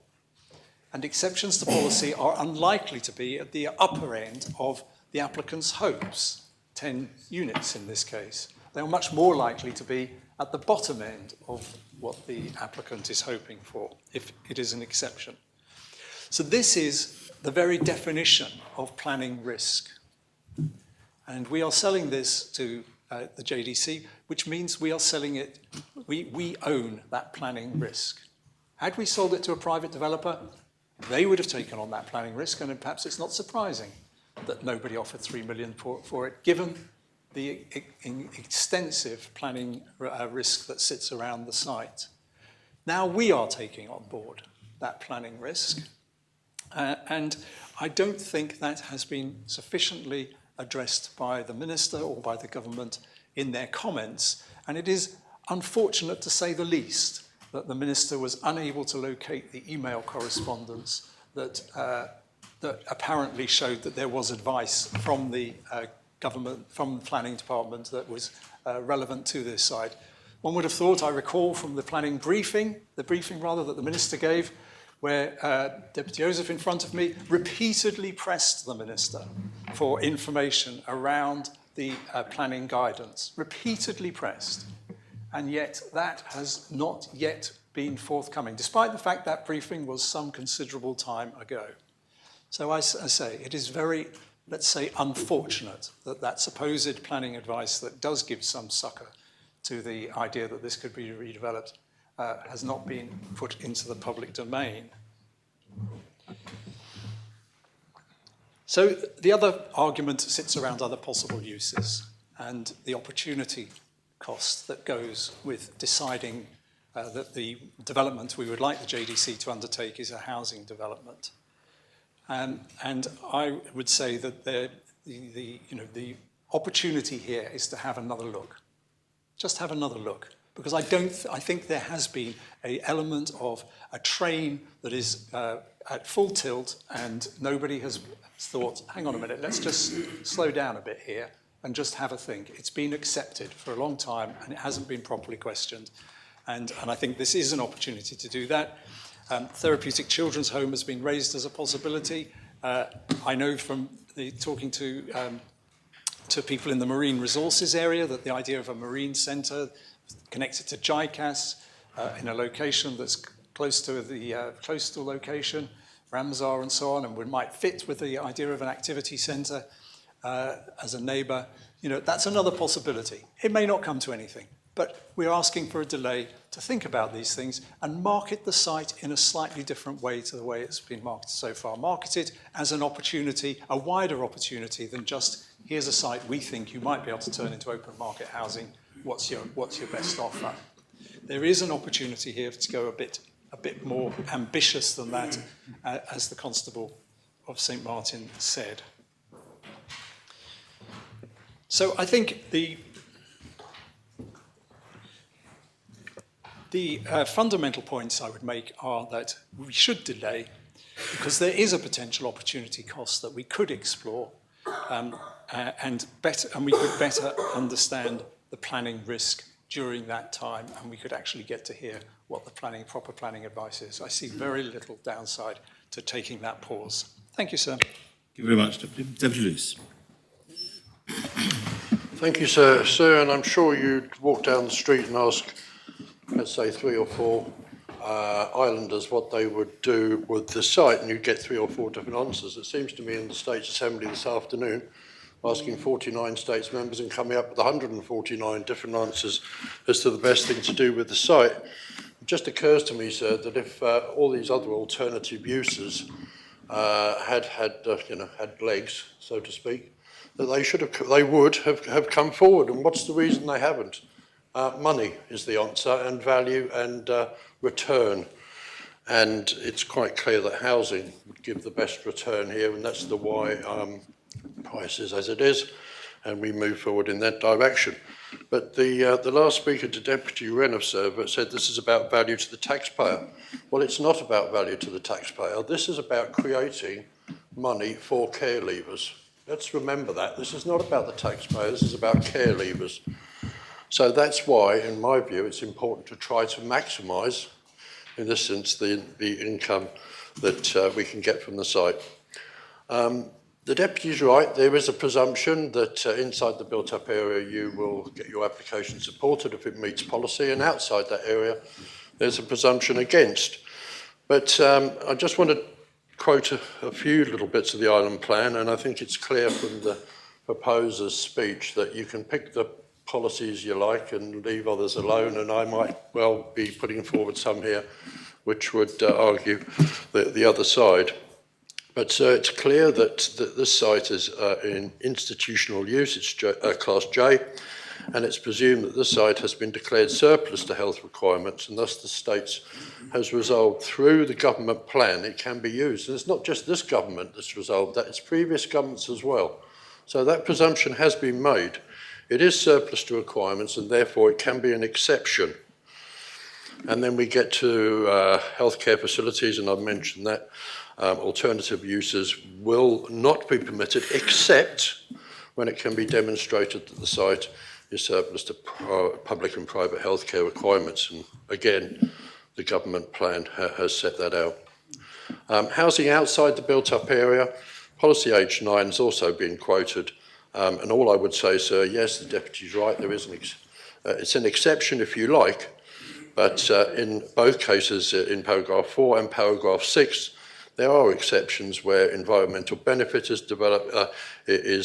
delivered, and a reduction in the intensity of the site, and the repair and restoration of the landscape character, and reduced intensification of occupation of use. So there is clear policy to help with this housing, should we get there. So I thought that was important to make those points. Thank you very much, Deputy. Connie Tarbison-Tellier. Thank you, sir. I was coming back from the Bergerac premiere last evening. I was lucky enough to be invited to it. And what a great thing that is for Jersey. And I was struck by another great thing for Jersey, which is the International Finance Centre. All the lights were blazing at 8 o'clock. I saw people at their desks while I had been at a very enjoyable function. And I was reminded what a great, certainly from my point of view, as Constable of St Helier, but also as someone who's very keen on open space and good design. For my money, the International Finance Centre with the new Trenton Square, which I was able to walk through on my way home, are just examples, shining examples of what the Jersey Development Company has done for this island. I think it's a great development, and I look forward to the future when there'll hopefully be a Tate St Helier or a Tate Jersey at the apex of the site. That's certainly been mooted. So I have every confidence that the Jersey Development Company, which as other speakers have mentioned, is our development company, that they will deliver best value, and not just best value, they will actually deliver what islanders want on this site if we let them get on with it. Now, as other members have mentioned already, there's always a reluctance to sell states' property. The island actually has a whole herd of white elephants tramping across it. And these are buildings that would have been sold and should have been sold if we'd actually let people get on with it. Perhaps the most infamous example is the former Jersey College for Girls, which sat empty for 15 years, while states members from different sides of the political spectrum decided that it was being sold too cheap, it was being sold for the wrong reasons. We had a better idea for it. Finally, we allowed Jersey Development Company to get on with it, and they not only respected the listed building, but they provided over 100 homes for local families, and I know that, because I speak to them, that they're very happy in those homes. And I speak to other people who live in Jersey Development Company homes who are equally happy with what has been created for them. Sir, we're very good at trying not to develop our properties. I think a previous speaker, Deputy Renouf, said that this is a train at full tilt. If the states of Jersey can be described as a train at full tilt about anything, I would be very surprised. We are actually, to quote the great Bob Dylan, we are a slow train coming when it comes to developing and passing on our assets. And I'm really concerned that if we don't allow the company, which as I say, have full confidence in, to get on with this job, it will be gathering moss. It will be in the long grass for a long time to come. And some members have tried to detach this project from the purpose for which it has been earmarked, which is to give important funding to care-experienced islanders. Now, they may be right. They may be right that we could find the money somewhere else. But I'm personally not willing to join a group of members who will be sending out the message, actually, you know what, we're going to renege on that agreement. We're going to find the money somewhere else. I believe that this has been earmarked for that funding, and I think it is absolutely the right thing that we keep our word. And I'm not persuaded by the other arguments enough to change my view that this money should not be given to care leavers. The other very curious argument, I mean, there have been lots of them, but I'm going to focus on one more. The other very curious argument we've heard this afternoon is that actually we don't need these homes anyway. The island is awash with homes, we're told. That's funny because I thought we had a housing crisis. I thought people were desperate for family homes in the countryside, semi-detached, 3-bedroom homes in the countryside. Okay, they're too expensive. But guess what? Prices are coming down. Have people noticed? Prices are coming down because people who are asking too much for their homes are realizing they're not going to get it. And if they wait till next year, 8% last year, it's going to go down again this year. So I believe there are many, many islanders who would love to live in these 10 semi-detached homes. 8 unaffordable homes, Deputy Tadia characterised them. I don't believe that's true at all. I think these are going to be 10 family homes in the fabulous parish of St Martin. I respect the Constable's views. I mean, I think we should always listen to the Constable. I mean, people never listen to the Constable of St Helier, but I think we should listen to the Constable of St Martin on many things. On this occasion, I think she should welcome these 10 families who are going to move into these homes if we allow the States of Jersey Development Company to get on with the job, and I urge members to reject the proposition. Thank you, sir. So, does any other member wish to speak on the proposition? Deputy Joseph. Thank you, sir. What an extraordinary debate. If anybody was listening to this debate outside, and this is the way we make decisions, I think that they would realise that why the island is in the difficulties that it is. It's absolutely appalling. I'm absolutely shocked. We've heard from the mover of the proposition that we don't need housing. We make decisions on Google about whether or not there's 256 homes required. There's been a bridging island plan, which, as the previous speaker, the Constable of St Helier, has said, has proven a planning demand and a housing need. We have failed to do anything about it. We have a housing crisis. Housing's not meeting, and we've got a mover of proposition saying that he's against something that government's doing because we don't need housing. I don't know what parallel universe that some people are living in, because that's not the message that I'm getting from across the doorsteps of people in St Saviour. But I'm sorry, I'm looking at the Constable of St John, this is sitting next to the Constable of St Martin, and I may have some bad news for him, and I will explain why. Because I want to support the government where they deserve to be supported. And I think some of the criticism of the government has been absolutely, if I may say, unthinking and simply not quite right. But it is a reflection of the decision-making, as the Constable of St Helier has just said, of what we do, of how we make decisions. Everybody wants to be involved in everything, and yet everybody wants to be accountable for nothing. And I'm afraid to say that this proposition is one of a contradiction. I'm afraid it doesn't have a solution, which is one of the problems, which is why I'm going to come back to the Constable of St Martin in a minute. Deputy Curtis and Deputy Renouf have both said, from a planning perspective, that there is a this and then that in relation to can do, can't do in respect of planning. What on earth does that sort of certainty give out developers? Poor old SEJDC, who, yes, I did ask the Minister kindly whether or not he'd had an answer from planning. And I'm not sure, I think he did, but maybe he did, but maybe he didn't, but maybe it may change. Because that's the message outside there, sir, of the absolute uncertainty that people will advance projects and build property and buy properties and want to develop them into much needed housing because of the complete sort of stick a pin in a donkey decision that you might get out of planning or not. It's completely, and the former minister has actually just said it. You can say yes and you can say no. Is that certainty? That's absolutely not. So here we have it in public, sir, in large measure. Yes, we have a planning system that can say yes and it can say no. But it depends what you look like, depending on which architect you've got, and it depends on who's solicited on the planning panel of the day. How on earth can we solve Jersey's housing crisis, deal with employment land, deal with the retail situation, deal with infrastructure costs on that basis? There we have it, said in terms by the mover of the proposition, agreed with by the former planning minister, and I think and others as well. So actually, I'm very pleased that the planning minister's coming forward with some reforms. Bring it on, it's long overdue. And by the way, we're not the only people, the UK's in the same situation. Planning is a regulation, which is absolutely fine, sounds all fine, but everybody can't have their say, and you've actually got to get on and do things. And where are we? Well, we've actually just got a hospital pass, sir, that's good. 10 years after trying, well, originally it was 297 million. Now I'm sure not what it is, but it's certainly more than that. And in real terms, if it is 710 million, that's an example of this assembly and the planning making decisions which are not in the public interest. We're talking about value.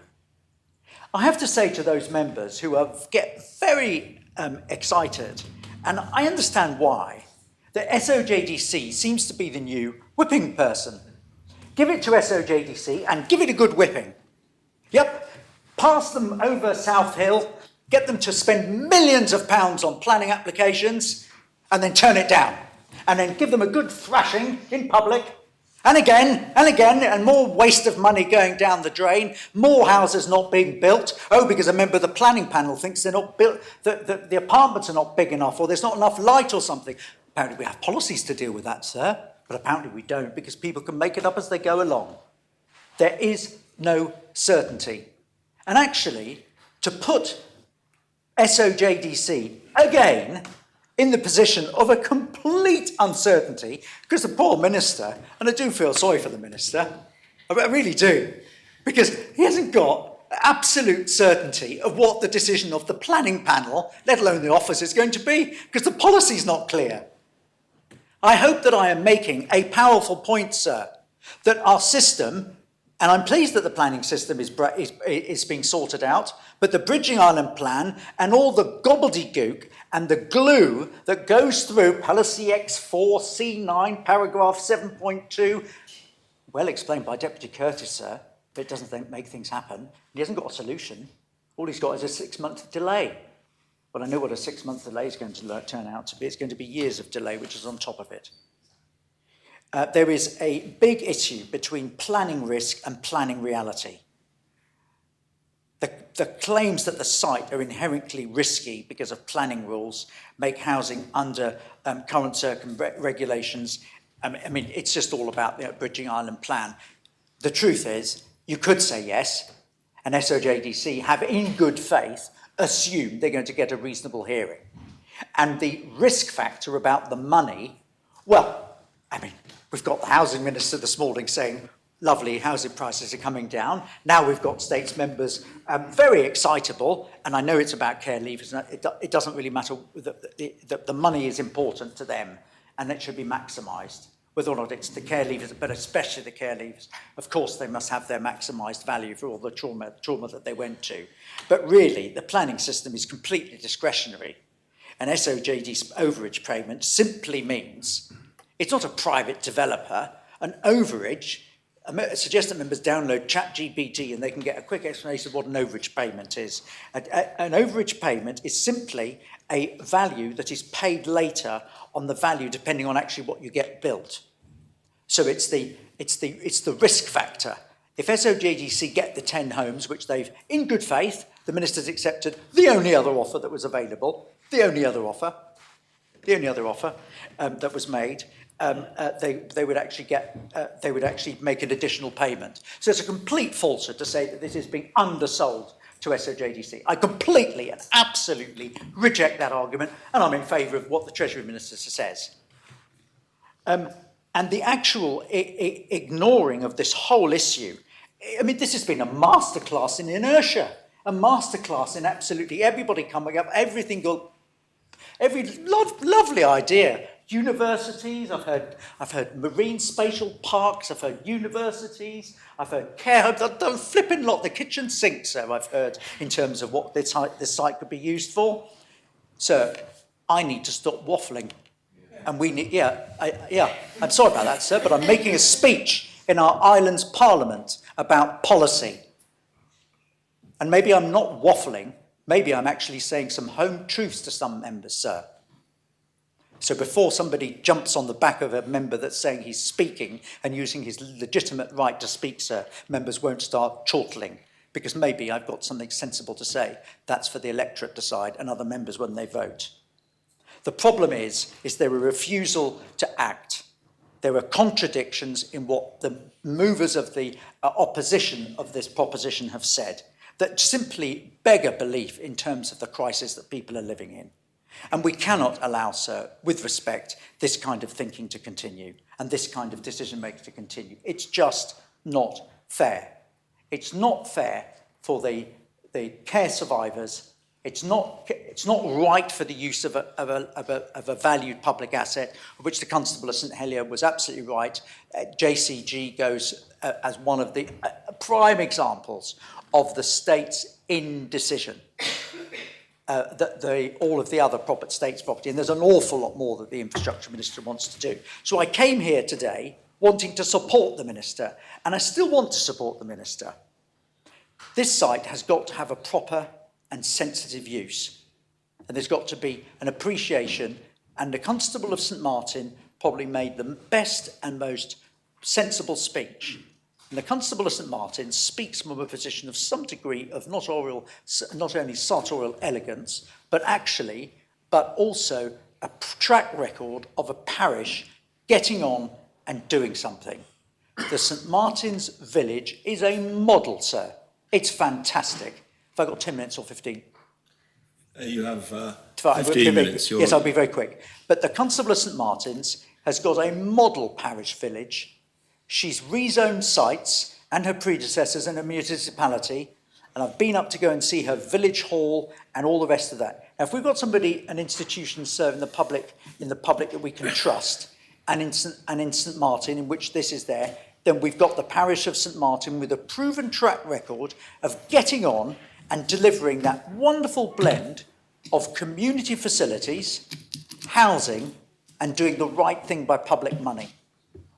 And the only thing I would suggest very respectfully that she talks to her neighbour, her good friend, because the constables all sit together and the Constable of St John is the Infrastructure Minister. Can't they talk nicely, sir? And can't they find a solution which isn't going to put SOJDC in a terrible position? And can't SOJDC actually work with the parish of St Martin and find out a solution which, I tell you what, if the Constable of St Martin stands up at the parish at the planning panel with a good scheme, which has been sensibly thought out, which I know that she and her other officers will do with her parish, with her track record that she's got, and her deputies. If she turns up to the planning panel, I bet it's going to get a yes. And then we get a solution. And we get some building going on, because we've got construction firms going bust because of the lack of certainty. There's another one gone bust last week, sir. We've got no houses being built. So I just wonder, I do not support Deputy Curtis's arguments for the reasons that he said. I'm sorry, Deputy Curtis, I do apologise, but I just do not accept the premise that planning can just have it one way and have the other way and there's no problem with housing. Yes, he's right about the proper process, and it is a shame that there hasn't been a solution by people talking. The constables talk together, they'd sit next to each other. I just asked nicely the Constable of St John, wearing his hat as the Infrastructure Minister, can he not do a triangulation with him, SOJDC, who know how to build things, as they've done brilliantly well, as the Constable of St Helier has said, and the parish of St Martin, in whose parish this sits, with all of that understanding of the history, of the difficult history of Haut de la Garenne, and if there's anybody that can find a solution that is going to be proper, that is going to be cost-effective, and going to happen, and be sensitive to the public interest, it's going to be the Constable and the parish of St Martin.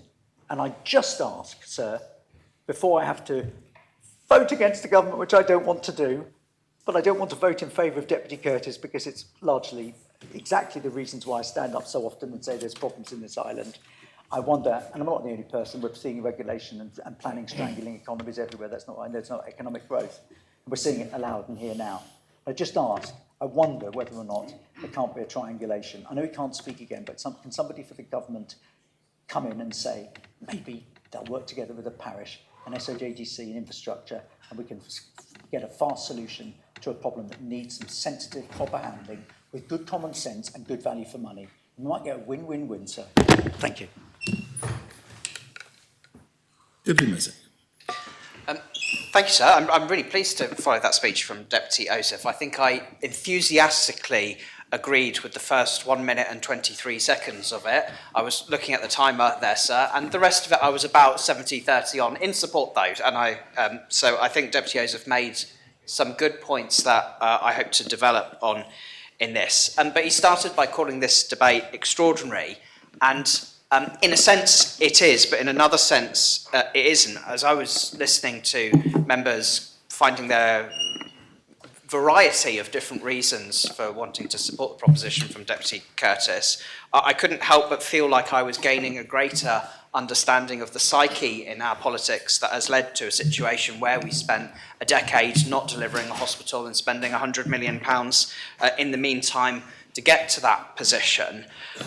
Where Deputy Curtis's speech in making this proposition was absolutely packed full of logic and rational thoughts and interesting exploration of the issues, in itself, sir, it did not identify any kind of solution. And I don't think what he proposes in either parts of this proposition, but particularly part B, will help get us any closer to a solution that would leave everybody feeling content. And it's notable, sir, that in those speeches in favour of the proposition, those members themselves have not formed any kind of unified coalition on what they want to see. It sounds like some want to vote for the proposition because they have other potential aspirations for what could go onto the site, which and some of those are completely contradictory, and some of those are mere ideas and not formal propositions. The Council of Ministers in 2021, it's not the previous council, but the one previous to that, which at that point I was not a member of, agreed to the disposal of the Aviemore site. I remember when that was put on the table, and I remember it being uncontentious. Nobody seemed to have an issue with it at the time. I myself was a little bit surprised. I wondered whether it might be a proposal to keep Aviemore in direct public ownership in some form, but it wasn't, and I didn't think that was necessarily a problem. Then for the 2023 government plan, there's a clear reference to proposals to go ahead with disposing of the Aviemore site. Again, completely uncontentious. I don't recall a single person standing up and saying, no, this is a bad idea and we must explore an alternative instead. It's only when we're actually at the point of getting ready to go ahead that suddenly this contention is raised, and we find ourselves exploring all sorts of intangible alternatives that at this point have no detail behind them, no wheels on them, frankly, because the actual proposal that's on the table for some people doesn't garner their favour. There was a point as well, sir, made that if this was about the Care Leavers Endowment Fund, that government could find funding from wherever it likes for that. And that, of course, is true. Of course it did. Of course it could. Government could find funding from whatever source it chose to do this kind of thing. But it has chosen a source. It's a source that has been on the table for years now that nobody's posed any objection to. It's a legitimate thing to do, to dispose of an unwanted and unused site in order to find funding for that, so that you don't have to find it from another part. And nobody's got a better proposal for where that funding could come from. What budget would have to be amended to find that funding? And so if you combine that with the alternative proposals for the site, whether you don't use it for housing, you use it for an education facility, you use it for a care facility. That itself will also come with financial considerations, potentially millions of pounds if it's to be a public-led redevelopment of that site for another purpose. So the costs mount more and more. It becomes more expensive to do all of those things and more competing pressures on other kinds of budgets. None of that is an illegitimate thing to propose, but there is no detail provided in this proposition whatsoever for what that would be. And so I think the reality of the situation is that if the proposition were adopted, one of two potential things would happen, which is either we'd spend 6 months to eventually come to the conclusion that we ought to do this anyway, in which case 6 months wasted, or we go back to the drawing board and a site that has already languished for years and years being unused, which nobody seems to want. That's the other side of this. There's no other government department begging property holdings, no, give us this site. We want this site to use it for something else. Would continue to be like that for years whilst we chased our tail trying to come up with another solution when I don't actually think there's anything wrong with the solution on the table. Underpinning all of this, is a point that some members have alluded to, but though I think ought to be more prominent in this, which is the process that has got us to the point of deciding that we ought to dispose of Aviemore for a care leavers endowment fund. And it's actually specific why it's Aviemore and not to be another budget. In the aftermath of the Independent Jersey Care Inquiry, a seminal moment for the island where it was laid bare the decades of failure in child protection that had happened here, where there are many people in our society still here who experience the trauma of that as a real life thing every day. It was proposed by that inquiry that the site would be levelled. And when the government went to people with care experience in Jersey and asked them to come together in a citizens panel to advise the government, whoever was in government at that point, because it changed several times in the journey of that panel, to advise on what we could do positively as a legacy from that care inquiry report. We asked people for their opinions. This is what they came up with. They were the ones who said, don't knock down HLRN. Even though the inquiry had said knock it down, it was us asking care experienced people in Jersey, what do you think? They said, no, don't knock it down. It wasn't the building that was responsible for the things we suffered in the past. It was the people. You can repurpose it to something better. But they said it was vital that in recognising the wrongs of the past, that government committed in the future, one, to not let that ever happen again, but also to provide better support to young people when they leave care, to make up for the absence of support that they wouldn't necessarily have from family, that so many of us take for granted well into our 20s and 30s from the support that we get from our parents and family.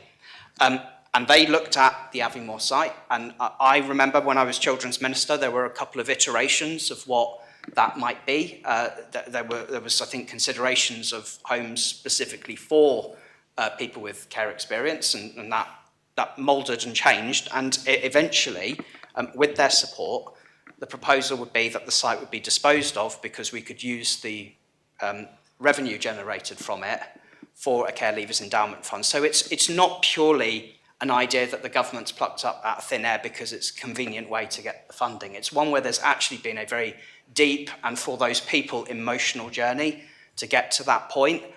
And I look at the promises that have been broken for those people by governments in the past, including the recent past, where we've been on parts of journeys with them to improve things and we haven't quite got to where we said we would be, or not quite prioritise things that we said we were going to.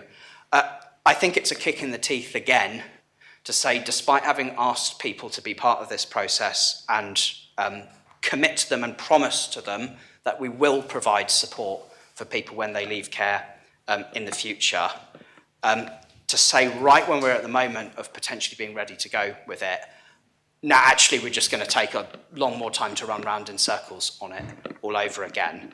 That's a decision. I appreciate that that's not something that the proposer or many others who'll be voting for this are intending to do, but that's what I associate it with, which is not advancing our commitment to uphold this promise that we made to those people in the timeliness that we ought to. And that's why I very strongly hope the Assembly will vote against the proposition. We're actually in a good situation where the best bid, the objectively best bid for it, comes from a government-owned company. So it's not like there's a complete detachment from everything that goes on beyond that. They're a company we own, we can work with them, and if there are bumps along the way, we're in a much better position to help resolve that. But what they're proposing in and of itself is not a bad option for the site. Some more family homes, obviously I would want to maximise the delivery of affordable homes on that site and support mechanisms. Deposit saver scheme, part of that as well. So it's not like we're buying a bunch of homes to just sell straight away to investors from something that was once a public asset. It's something that will benefit families in Jersey in the long run. So I don't, though this proposition is entirely legitimate, it's not a solutions-based proposition. It's a let's do nothing for a bit longer and see where we end up there without proposing exactly what an alternative would be. And we've heard views from those who've spoken in favour of this proposition that they're not united in what they think the solution is as well. So whether you think it's perfect or not, what's on the table, it's certainly more concrete than anything else that anyone's proposing, and it gets us to a position sooner rather than later that we can uphold that promise that we made to care leavers in Jersey. So I hope members will vote against the proposition. Much, Deputy. Does any other member wish to speak on the proposition? Chief Minister. Thank you, sir. Whilst I don't agree with Deputy Curtis on this, I'd start by saying I respect his right to bring it. In fact, it's been quite an interesting debate. I think it's galvanised some of the views, and hopefully it's made us realise that there is no real profit in trying to delay things as we've done in the past to, well, it's caused problems. I mean, I just wanted to spend a few minutes just talking a little bit about the SOJDC, or JDC as they perhaps prefer to be called, but they are the States of Jersey Development Company. They are our development company. And it is quite, I say disappointed, but I'm disappointed that some members are still undecided whether they have confidence in them. We're not sure about them. And I'd like to try and work with SOJDC in the future to dispel those myths, because despite their positive work, they always, the positive work they undertake and their very good track record, their positive results and regular engagement with states members. So we should really start to get behind them because they are part of us. The predecessor to SOJDC, some will remember, was the Waterfront Enterprise Board, or WEB. And they did not have the remit to develop. And as a result, it was reliant on third-party private developers to carry out the developments on the waterfront, such as the Radisson Hotels and other areas. And they tended to be solely focused on the financial returns. And I remember some of the debates back in the day where the Assembly was furious that we were putting all of this valuable land in the hands of developers and losing out on the development profits. And that's why the WEB evolved into the States of Jersey Development Company. And as members have mentioned, it was specifically created in order to improve the quality of the remaining development on the waterfront and to carry out the regeneration of surplus government-owned assets, wherever they may be, by carrying out development directly. Returns from these developments have more than doubled, and all for the benefit of Jersey. SOJDC is 100% owned by us. Their financial accounts are fully consolidated into the government's accounts, into the States of Jersey's accounts, government's accounts. want to call it, positive returns for SOJDC are positive for all of us. They've also produced a first-class, as Councillor St-Helier alluded to, first-class financial services district that is recognised globally and as having the best quality office accommodation in the Channel Islands. They've delivered that for us, which is essential because we are in a more competitive market to retain our top financial services. So the provision of first-class office space is essential to the maintenance of our financial services sector. Those office spaces so far on a number of buildings are not only are fully let, but there is demand for more. SOJDCs have also successfully delivered a number of residential developments. College Gardens was fully sold on completion. I know slightly different market conditions prevailed then. And Horizon, which has only 4 units remaining out of 280. Again, States members, we all need to realise and remember this is a tremendous achievement. And we tend to forget that too easily. And whilst we don't want to be too soft, we want our partners and our subsidiaries to deliver. And we must, I think, often support them a little bit more. All of SOJDC's profits are either paid as a dividend, invested in public infrastructure, or invested in future developments that grow the company's balance sheet and generate further profit that will benefit us, the taxpayer. Since 2011, SOJDC have generated in the region of £56 million worth of profits, out of which have paid significant dividends to the Treasury. They also invest in public and social infrastructure, and since their 2011 have invested £8 million in social and public infrastructure. SOJDC is focused on placemaking and creating quality developments that will stand the test of time. You could say that third-party developers, while some of them produce excellent developments, might not be that focused on community benefit outside. Financially, that's no criticism.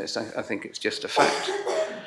In relation to comments from members about there being houses available for sale, the provision of more housing, I believe, is absolutely essential. Housing is our #1 challenge. I would go as far as to say almost our entire future and well-being as an island, especially now as we're looking at falling birth rates, we're looking at people leaving the island to look for cheaper options for living, and reduction in working age population, and the challenges that will bring in actually keeping our island financially viable and able to balance the books is largely down to the unrealistic cost of housing.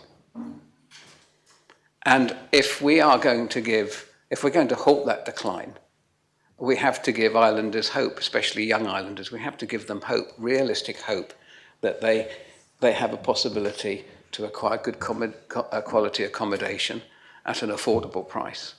And we should be achieving to ensure that every single islander has availability to good quality housing. And I'm not talking about small flats and things like that, proper housing where they can have and bring up families. It shouldn't be a nice to have.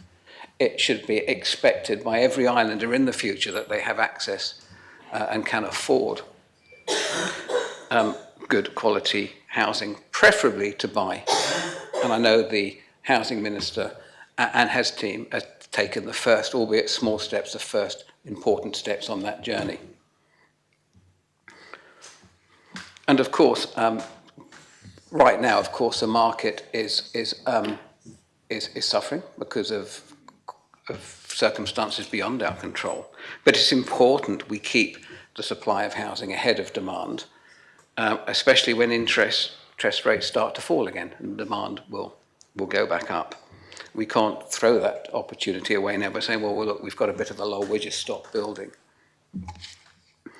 The Constable of St Martin, who's rightly been singled out for, and I visited the parish, and was hugely impressed at the work that's been done there. And of course, I hope, I don't want to accept the other constables. They're all brilliant, of course, in their own way. But Constable St Martin's is extra special with the work her and the team have been leading up there recently. But what we talk about other use for things, whether it be recreation, sport, leisure, entertainment, nursing homes. But is there really commercial viability there? Not by judging on the response we've had. What about financial viability? If we say, right, let's do more recreation, let's extend the current facility, who's going to pay for it? Who's going to subsidise it? Because I just ask members to think about the budget process that we go through. What's £1 million? We can find £1 million. We found £3.5 million to buy Greftelec. I think that will prove to be one of the a very important asset for the public into the future. But then just remember all of the dozens and dozens of amendments that come in at budget time. And many members will know, have been involved in budgeting, whether they scrutinise it from a ministerial post, that it's far easier said than done to just find £1 million when we have so many important things that need to be financed. I'm grateful for Deputy Luce just to sort of pull up some interpretations of various planning policies, and that Deputy Joseph also in his speech talked about the policies and the confliction or the juxtaposition we find. But I think one of the key assets of our planning system is we can be, as Deputy Joseph called it, discretionary. I prefer to call it pragmatic, or exercise some pragmatism through the planning committee.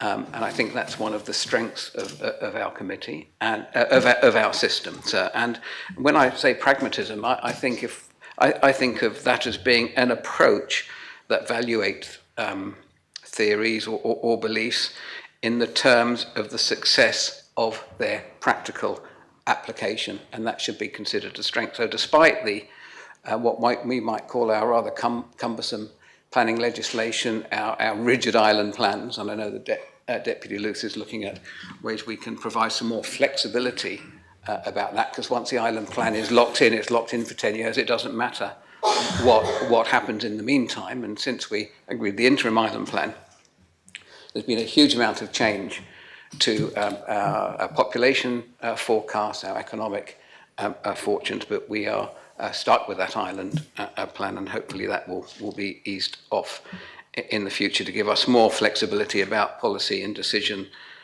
making. As other members have said, there is no solution on this. It is on this proposition, it will just delay things for 6 months, and I suspect we'll be exactly in the same position in 6 months' time, because the work that has been done we haven't just come in one day and say let's just sell this. We've been out to a tender. We follow processes, so there is not the market for it, and the deal we've done with SOJDC, which is part of us, basically it's our developer, I think it is a good one.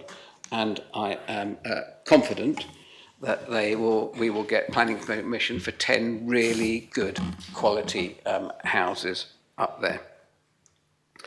I think, this is, of course, I know the Infrastructure Minister is committed to a bigger piece of work to look at our property assets and how we might manage them in the future. That's essential, and that's a piece of work this government will start. It's a big piece of work, but there is a lot of potential there for prepared to be bold and visionary with what we do. So I would thank the Deputy for bringing this. I think it's been a worthwhile debate, but ask members not to support the proposition, because if we do that, if we do nothing with this site, with this property, and we keep searching for a more perfect plan, the property will continue to deteriorate and decay, and we will see no benefit at all. Thank you, sir. Thank you very much, Chief Minister. Does any other member wish to speak on the proposition? If no other member wishes to speak, I close the debate and call upon Deputy Alex Curtis to respond. Thank you, sir. And unfortunately, in summing up, I doubt I shall be as prepared as I was in opening, as we often are, but I will try to address the many comments on both sides of the table that have been brought up today. Firstly, I'd like to obviously thank the Minister for opening with calm, considered and objective words. I think that is the best way that we can approach this debate. His recognition of process, I think, is really helpful and allowed us to start on a good footing. It was really helpful to hear from those with more experience of these matters, like the Constable of St Martin herself, explaining the challenges of siting housing next to accommodation facilities like we have in the 3 facilities we have in her parish at the moment. And it did make me ask myself how much consultation with her and the other kind of representatives, the deputies of her parish happened, and did they really get a full say in this? Are they all on board, would be what I would ask. Moving through, the Treasury Minister said we should be encouraging the development of family homes. We encourage development entirely in line with whatever the Bridging Island Plan says. And it doesn't specify to develop a lot within the countryside. And as somebody did say to me, we're not talking about the countryside here, we're talking about the protected coastal area, a place of even greater protection. We should have trust in SOJDC, the Minister says, and I will touch on that later, but I do think this is a debate to be kept above the comments, and I know either side, those who have more scepticisms of SOJDC, those who sing their praises, and we will touch on the Constable of St Helier later. I think this debate should be kept above that level, and any issues or feelings about the strategic purpose of SOJDC should live somewhere else. But she did also repeat the point that the provision of this site for open market homes is in the government plan, is in the budget, and other ministers, including the Minister for Housing, said that. As I've said today, what we've learnt from talking to the Chief Minister, who re-emphasised the word pragmatic as well, is that when the circumstances change, so must our interpretation of the best use of sites. Philip Lefevre House is currently under review, showing that the words on that page in the government plan are up for debate in the public interest. And I'm reiterating that's what I'm asking members to provide time for. We heard from some members, and Deputy Wilson mentioned whether the site's undervalued. And if it is good for housing, maybe it really is. Members may know that one of the nearest residential developments, as one heads down from up by Aviemore and Hurdlegar and down to Gorey, is Mont-sur-Mer, which got permission for pretty much demolition and rebuild, described as a renovation. It's a single house with a lovely aspect that will require significant work. It's pretty much demolition and is currently on the market with 2 agents for £3 million. That is not a done deal luxury house to be purchased. That is a site far smaller than Aviemore. So if this was clear cut, if this site was zoned for housing, we would be expecting more. But then we enter the conversations of planning risk. Deputy Gardner asked who will drive this in the next 5 months. And that's a really good question, because a common thread pulled out here is, well, the proposition is a proposition without a solution. And that is naturally part of how one has to draft an opposition to a land transaction under Standing Order 1683. You are not allowed to bring in a greater quantum of kind of defining what you want to do. In fact, I will talk later about what I wanted to include in this proposition, and the Gref advised me that the breadth of what I was asking for was too broad specifically for a proposition under Standing Order 1683. Nonetheless, I have had some thoughts, and I do hope to allay those fears of members who think that nothing would happen in the next 6 months. I will offer you some members some options on that. Deputy Scott, I felt, really made my case, although drew the counter conclusion, described this as a potential hijacking of process. As I will describe in my solution, I think actually process hasn't been followed sufficiently here. And we heard questions that actually a light unpicking and an attention perhaps to some details highlights the questions, and questions are uncertainty, and that is frankly risk. She highlighted that the planning committee can approve against the island plan. And I do want to point out that that is possible.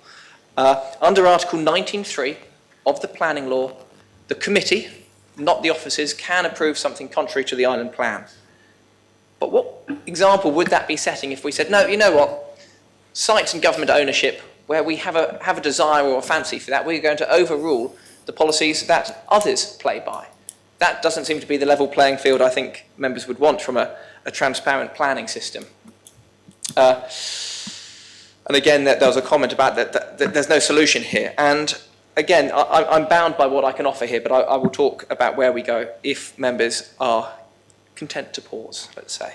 Deputy Reniff, as always, able to articulate what I probably started with clearer, and I'm very grateful for highlighting and kind of doubling down on some of the ideas with his own objective take. And he mentioned, did the site price deter bidders? Well, it did. It did. I spoke to people and somebody said, well, the price out there basically said, don't bother applying. And when you ask for offers in excess of £3 million, that is what you are saying. And we will talk about valuing sites briefly when we move on to Deputy Luce, the Minister for Environment. And I'm grateful that he pulled out the policies, which I felt reiterated my point. I have not said that this site cannot accommodate housing. I have been clear that the island plan is taken in its round. But what is highlighted is that the site must be surplus to, and actually I didn't take out this policy, the Deputy Luce did, public and private healthcare requirements. We'll talk about how that is proven, as well as the fact that the site under H9, paragraphs 4 and 6, those dealing with employment land and not residential, must deal with land environment improvement and a reduction in intensity or use. This is what I've been saying, is we are dealing with a complex planning position and one that doesn't naturally support the highest density and yield of housing. That's not a bad thing, it's just the nature of a highly sensitive site. And members will know housing estates in prominent locations. There are some in our parish of St Clement, on very high areas which the architecture has nothing to do with their high and prominent locations in the landscape. And everywhere you go, well, why would you put that there? And the answer is nowadays we wouldn't. We have a plan to stop that. And these are the policies that constrain development in sensitive locations. Then we heard from the Constable of St Helier, and I'm glad he is happy to be such a supportive member of SOJDC. We are all here to be supporting the island when we can, but we should never do so at the expense of scrutiny.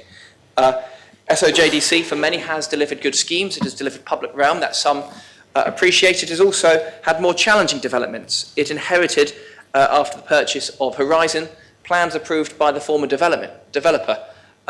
It chose to progress those plans, and I think it's safe to say the island's expectation as to what it got out of Horizon is more mixed. I'm not going any deeper than that really on that, but I think for every benefit there is scrutiny to be had, and I don't think we should say that SOJDC is beyond scrutiny in how it will act, knowing it will be acting now in a very different financial environment. We've just approved P88, changing its risk factor because it's going to have to navigate a new development world, and we're thrusting on it a completely different type of project that it's done before. I'm reading my notes for Deputy Joseph, sir, and I've got to work out where to start on this one because if members were worried and falling asleep, I think they woke up by the end of it. I'm really disappointed with the phrases that the first one I've written down here is, this debate is appalling. I never liked to hear that because I felt, as I say, we started to a good debate. Other members have highlighted that this debate is useful. And he says, we're talking risk. I refrained from saying that I didn't use Google to make decisions on housing. But he does highlight that housing demand is proven through the Bridging Island Plan. He may wish to remember that the housing demand figures in the Bridging Island Plan come from a 2018 objective assessment of housing need, which forecast a population increase of circa, was it 700 people per year, sir? And estimated that at that time there was 107,000 people in the island and that we would see increases. That has not played out. In fact, that is part of the reason the Minister for Environment has said, and I looked at him, he can clarify me if I'm wrong, that the demand to replace the plan isn't so great because provision in it will last longer. So I do reiterate that actually housing should not be built at any cost. And his comment about, criticism of government is unthinking. I think people have all naturally had a fairly good reciprocal conversation here today, and I think this isn't the right language. What does this mean to the voter about planning detail? It's not a will they, won't they. It's there are a set of requirements within the island plan. There are context and constraints, and they are there for a purpose, and I will defend that. Can a process be better? Can it be operated better? Yes. Is it running better? Well, the numbers would say yes. The Minister for Environment will highlight his numbers have gone up. But that's not to be at the detriment of good spatial management of a constrained island. And then, I mean, the last part was, I mean, the questions about the economy and the damage. I will touch on the economy later because this is employment land and we're threatening it with residential development. And I'll give some examples of where I think that's a shortcoming. He also mentioned members should download ChatGPT. One area I asked in my opening was for clarification where the first consideration for housing on government surplus sites appears in the island plan, and no minister responded.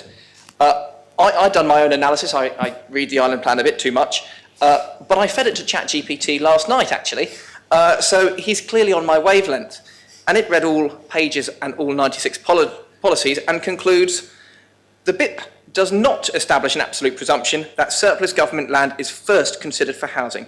It strongly prioritises affordable housing in decisions about government-owned land. Thus, while the statement aligns to a policy direction, it overstates a certainty and exclusivity of housing as the first consideration. I'd like to think I'm somewhat au fait with the tools there. Deputy Mezek, the psyche of our politics. Deputy Mezek was very keen to stay on the topic of the funding model, and whilst I respectfully agree that it is important we find that money, I was unable to include the funding of that fund in isolation to the sale of Aviemore through this proposition. I worked on trying to include that because I wanted the Assembly to have the choice to say, yes, no delay on that funding, we will get that done.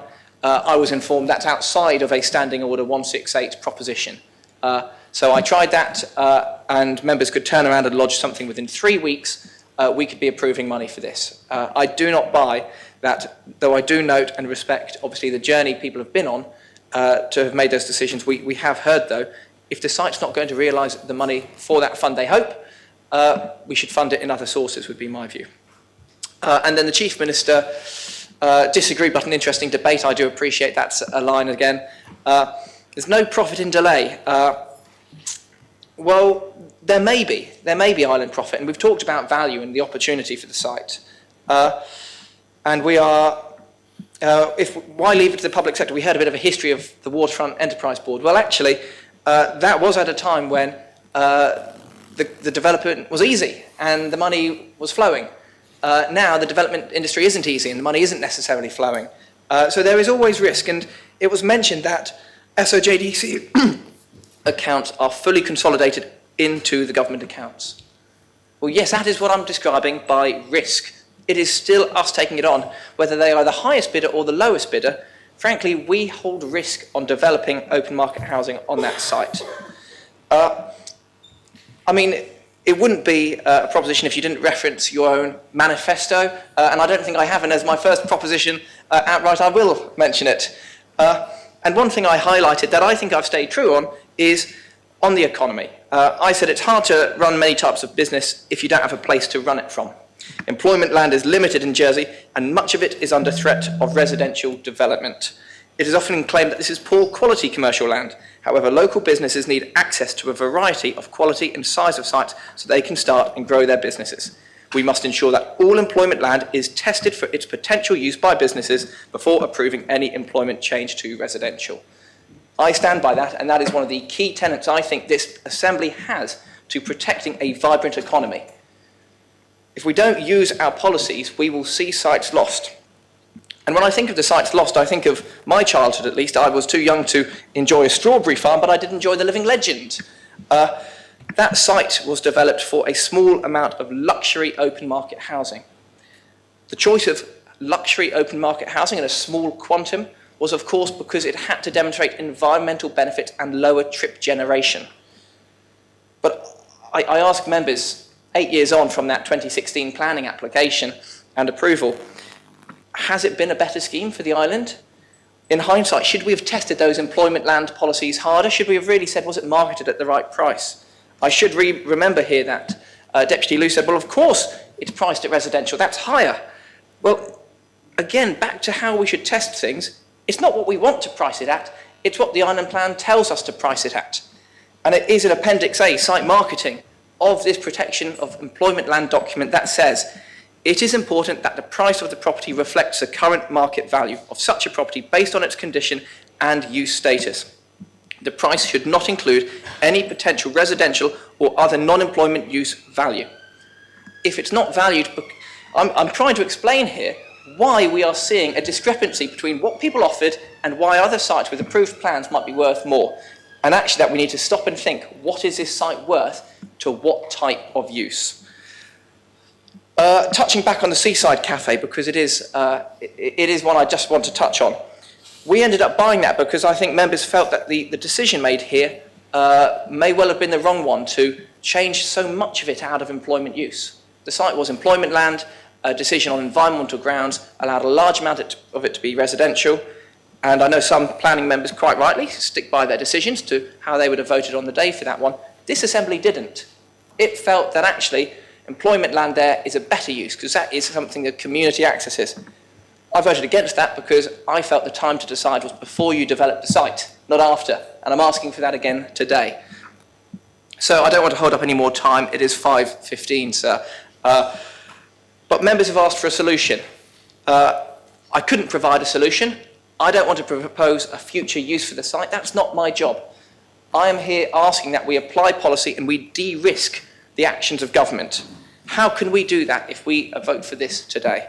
Well, immediately we can request formal written pre-application advice on two fronts. We should ask, one, what redundancy tests and methodology would planning like to prove that a community use and an employment use is no longer suitable? Once we know that, we conduct that. It will likely involve marketing the site for its actual use in line with the price for that. In parallel, departments can explore their uses as part of that phase. We should then also, in parallel, seek pre-application planning advice on the quantum of development this site can accommodate under the principle that it can be residential. We will then have an idea as to, in written terms, how much this site can accommodate, and we can make an informed decision, is that worth it? If it comes back, the only way you do this is with two large houses, because they're large, but the trip generation is sufficiently low, this Assembly might make a different decision. We will have de-risked the sale, and we may even open up who we sell it to, or we may choose to continue to sell it to SOJDC, as is our right. That to me seems specific, targeted, measurable, and I think would be the right thing to do to de-risk this, to ensure that we've followed the process, that we've contained trust in the planning system, and that we don't find ourselves in 5 to 10 years later walking down some of the fantastic lanes we have in St Martin, seeing a wonderful facility and 10 plots carved out of it for housing and asking, well, whoever did that? So with that, sir, I ask members, allow us 6 months, we follow a good timeline, and I do call for the appel. That is called for. I invite members not in the Assembly to return to their seats.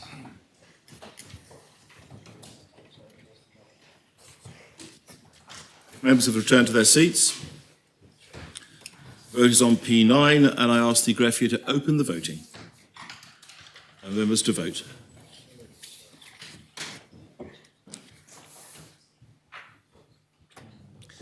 Members have had the opportunity of casting their vote. Then I ask the greffier to close the voting.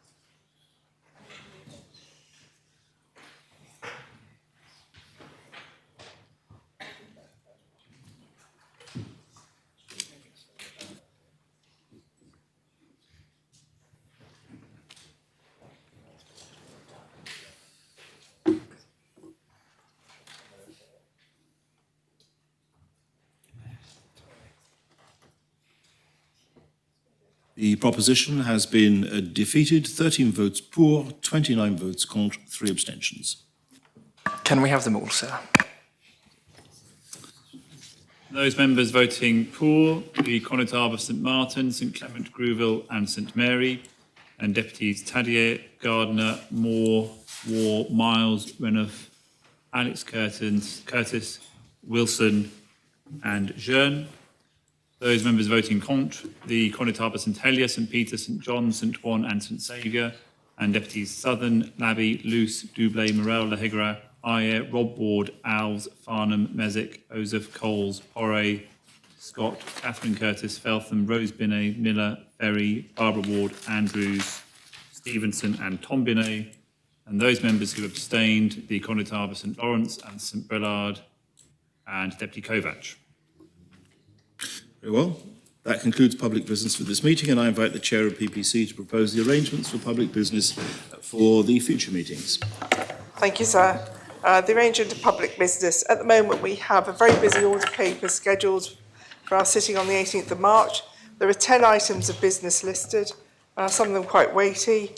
We have selection of elected member to preside at states meetings, P86, 2024, promotion of political education, P1, 2025, reinstatement of senators, P2, 2025, draft shipping, Jersey Amendment Law, P4, 2025, a National Day for Jersey, P6, 2025, Rate Appeal Board appointment of ministers, P7, 2025, Evidence-Based Energy Strategy, P11, 2025, Social Security Tribunal, reappointment of panel members, P12, 2025, Income Support Medical Appeal Tribunal, reappointment of panel members, P13, 2025, and Jersey Police Complaints Authority appointment of member, P14, 2025. Therefore, I envisage that that we will still be sitting on Thursday, the 20th of March, and may even still be sitting on Friday, the 21st of March. So I'd ask all members to keep the week free. So I make the arrangement of business. Well, So may I ask a question of Chairman of PPC? Yes, indeed. Thank you, sir. The proposition about senators is obviously a major constitutional issue, and I wondered if either USO or the chair is aware, there's been some talk of some amendments, and I don't know whether or not there are any amendments. The Chairman of PPC could kindly say what the situation with amendments is, and whether, given the seminal importance of this debate, whether or not it shouldn't be organised in such a way that we have a day about it, where we because obviously a lot of public opinion, well, not public don't seem very exercised, but we may want to have it on a specific day on that week. Well, helpful suggestion. If there have been amendments, they already lodged, they would have been appearing on the order paper. Yes, they haven't. That's the problem. Yes. We are expecting some amendments, but I'm not sure what they are or whether they are being lodged. So thank you. Very well. Members, and consideration of an order so that we actually start a day of the senators in, because it's clearly going to take ages with the amendments. Is that could be decided on the day, sir? I think we're reaching the point where we're reaching an element of discord. I think what we must do is members must now vote on a proposition as to whether we accept the arrangement of business. Do you make that proposition? Yes, sir. Is that seconded? Yes, sir. Those in favour of adopting the arrangement for business kindly show. Those against? I should have invited any speeches on it, but I'm afraid I forgot to do so. If people wish to correct me and wave their arm, then no. Very well. Well, it's always open. It's always open for members to lodge a proposition, not lodge, but to raise a proposition on the conduct of the meeting at that meeting at that time. So it would be open, for example, for you, if you thought it should be dealt with as the first item of business, to ask that, and if the Assembly agrees, then that's what will happen. But it would be more prudent, if I could respectfully say so, Deputy, to raise that well in advance, so members will have a view, and you will get feedback as to whether that's going to waste the Assembly's time or not. And that's why I'm raising it now, sir. I give notice that I will talk to PPC and bring forward a proposition so that we can have an orderly timing of these debates. Very well. Well, that's a matter for us to look forward to in the future. Very well.